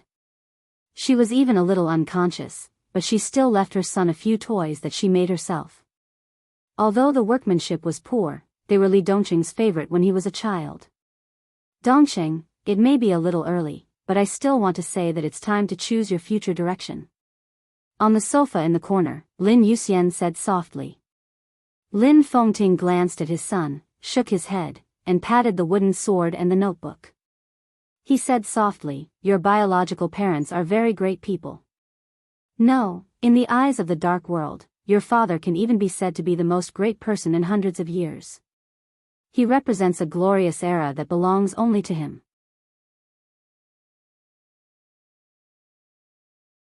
Although it is very short, it is very brilliant. Here is everything about your parents. Some of it is recorded by me, some by your mother, and some by your father. It is very detailed. It is everything from the beginning to the end of that era. These can be given to you, or you can refuse. Lin Fengting smiled. You are their biological son, but at the same time, Dongqing, you are also a child of the Lin clan. So, he gently patted the jade pendant beside him. This is the token of the patriarch of the Lin clan.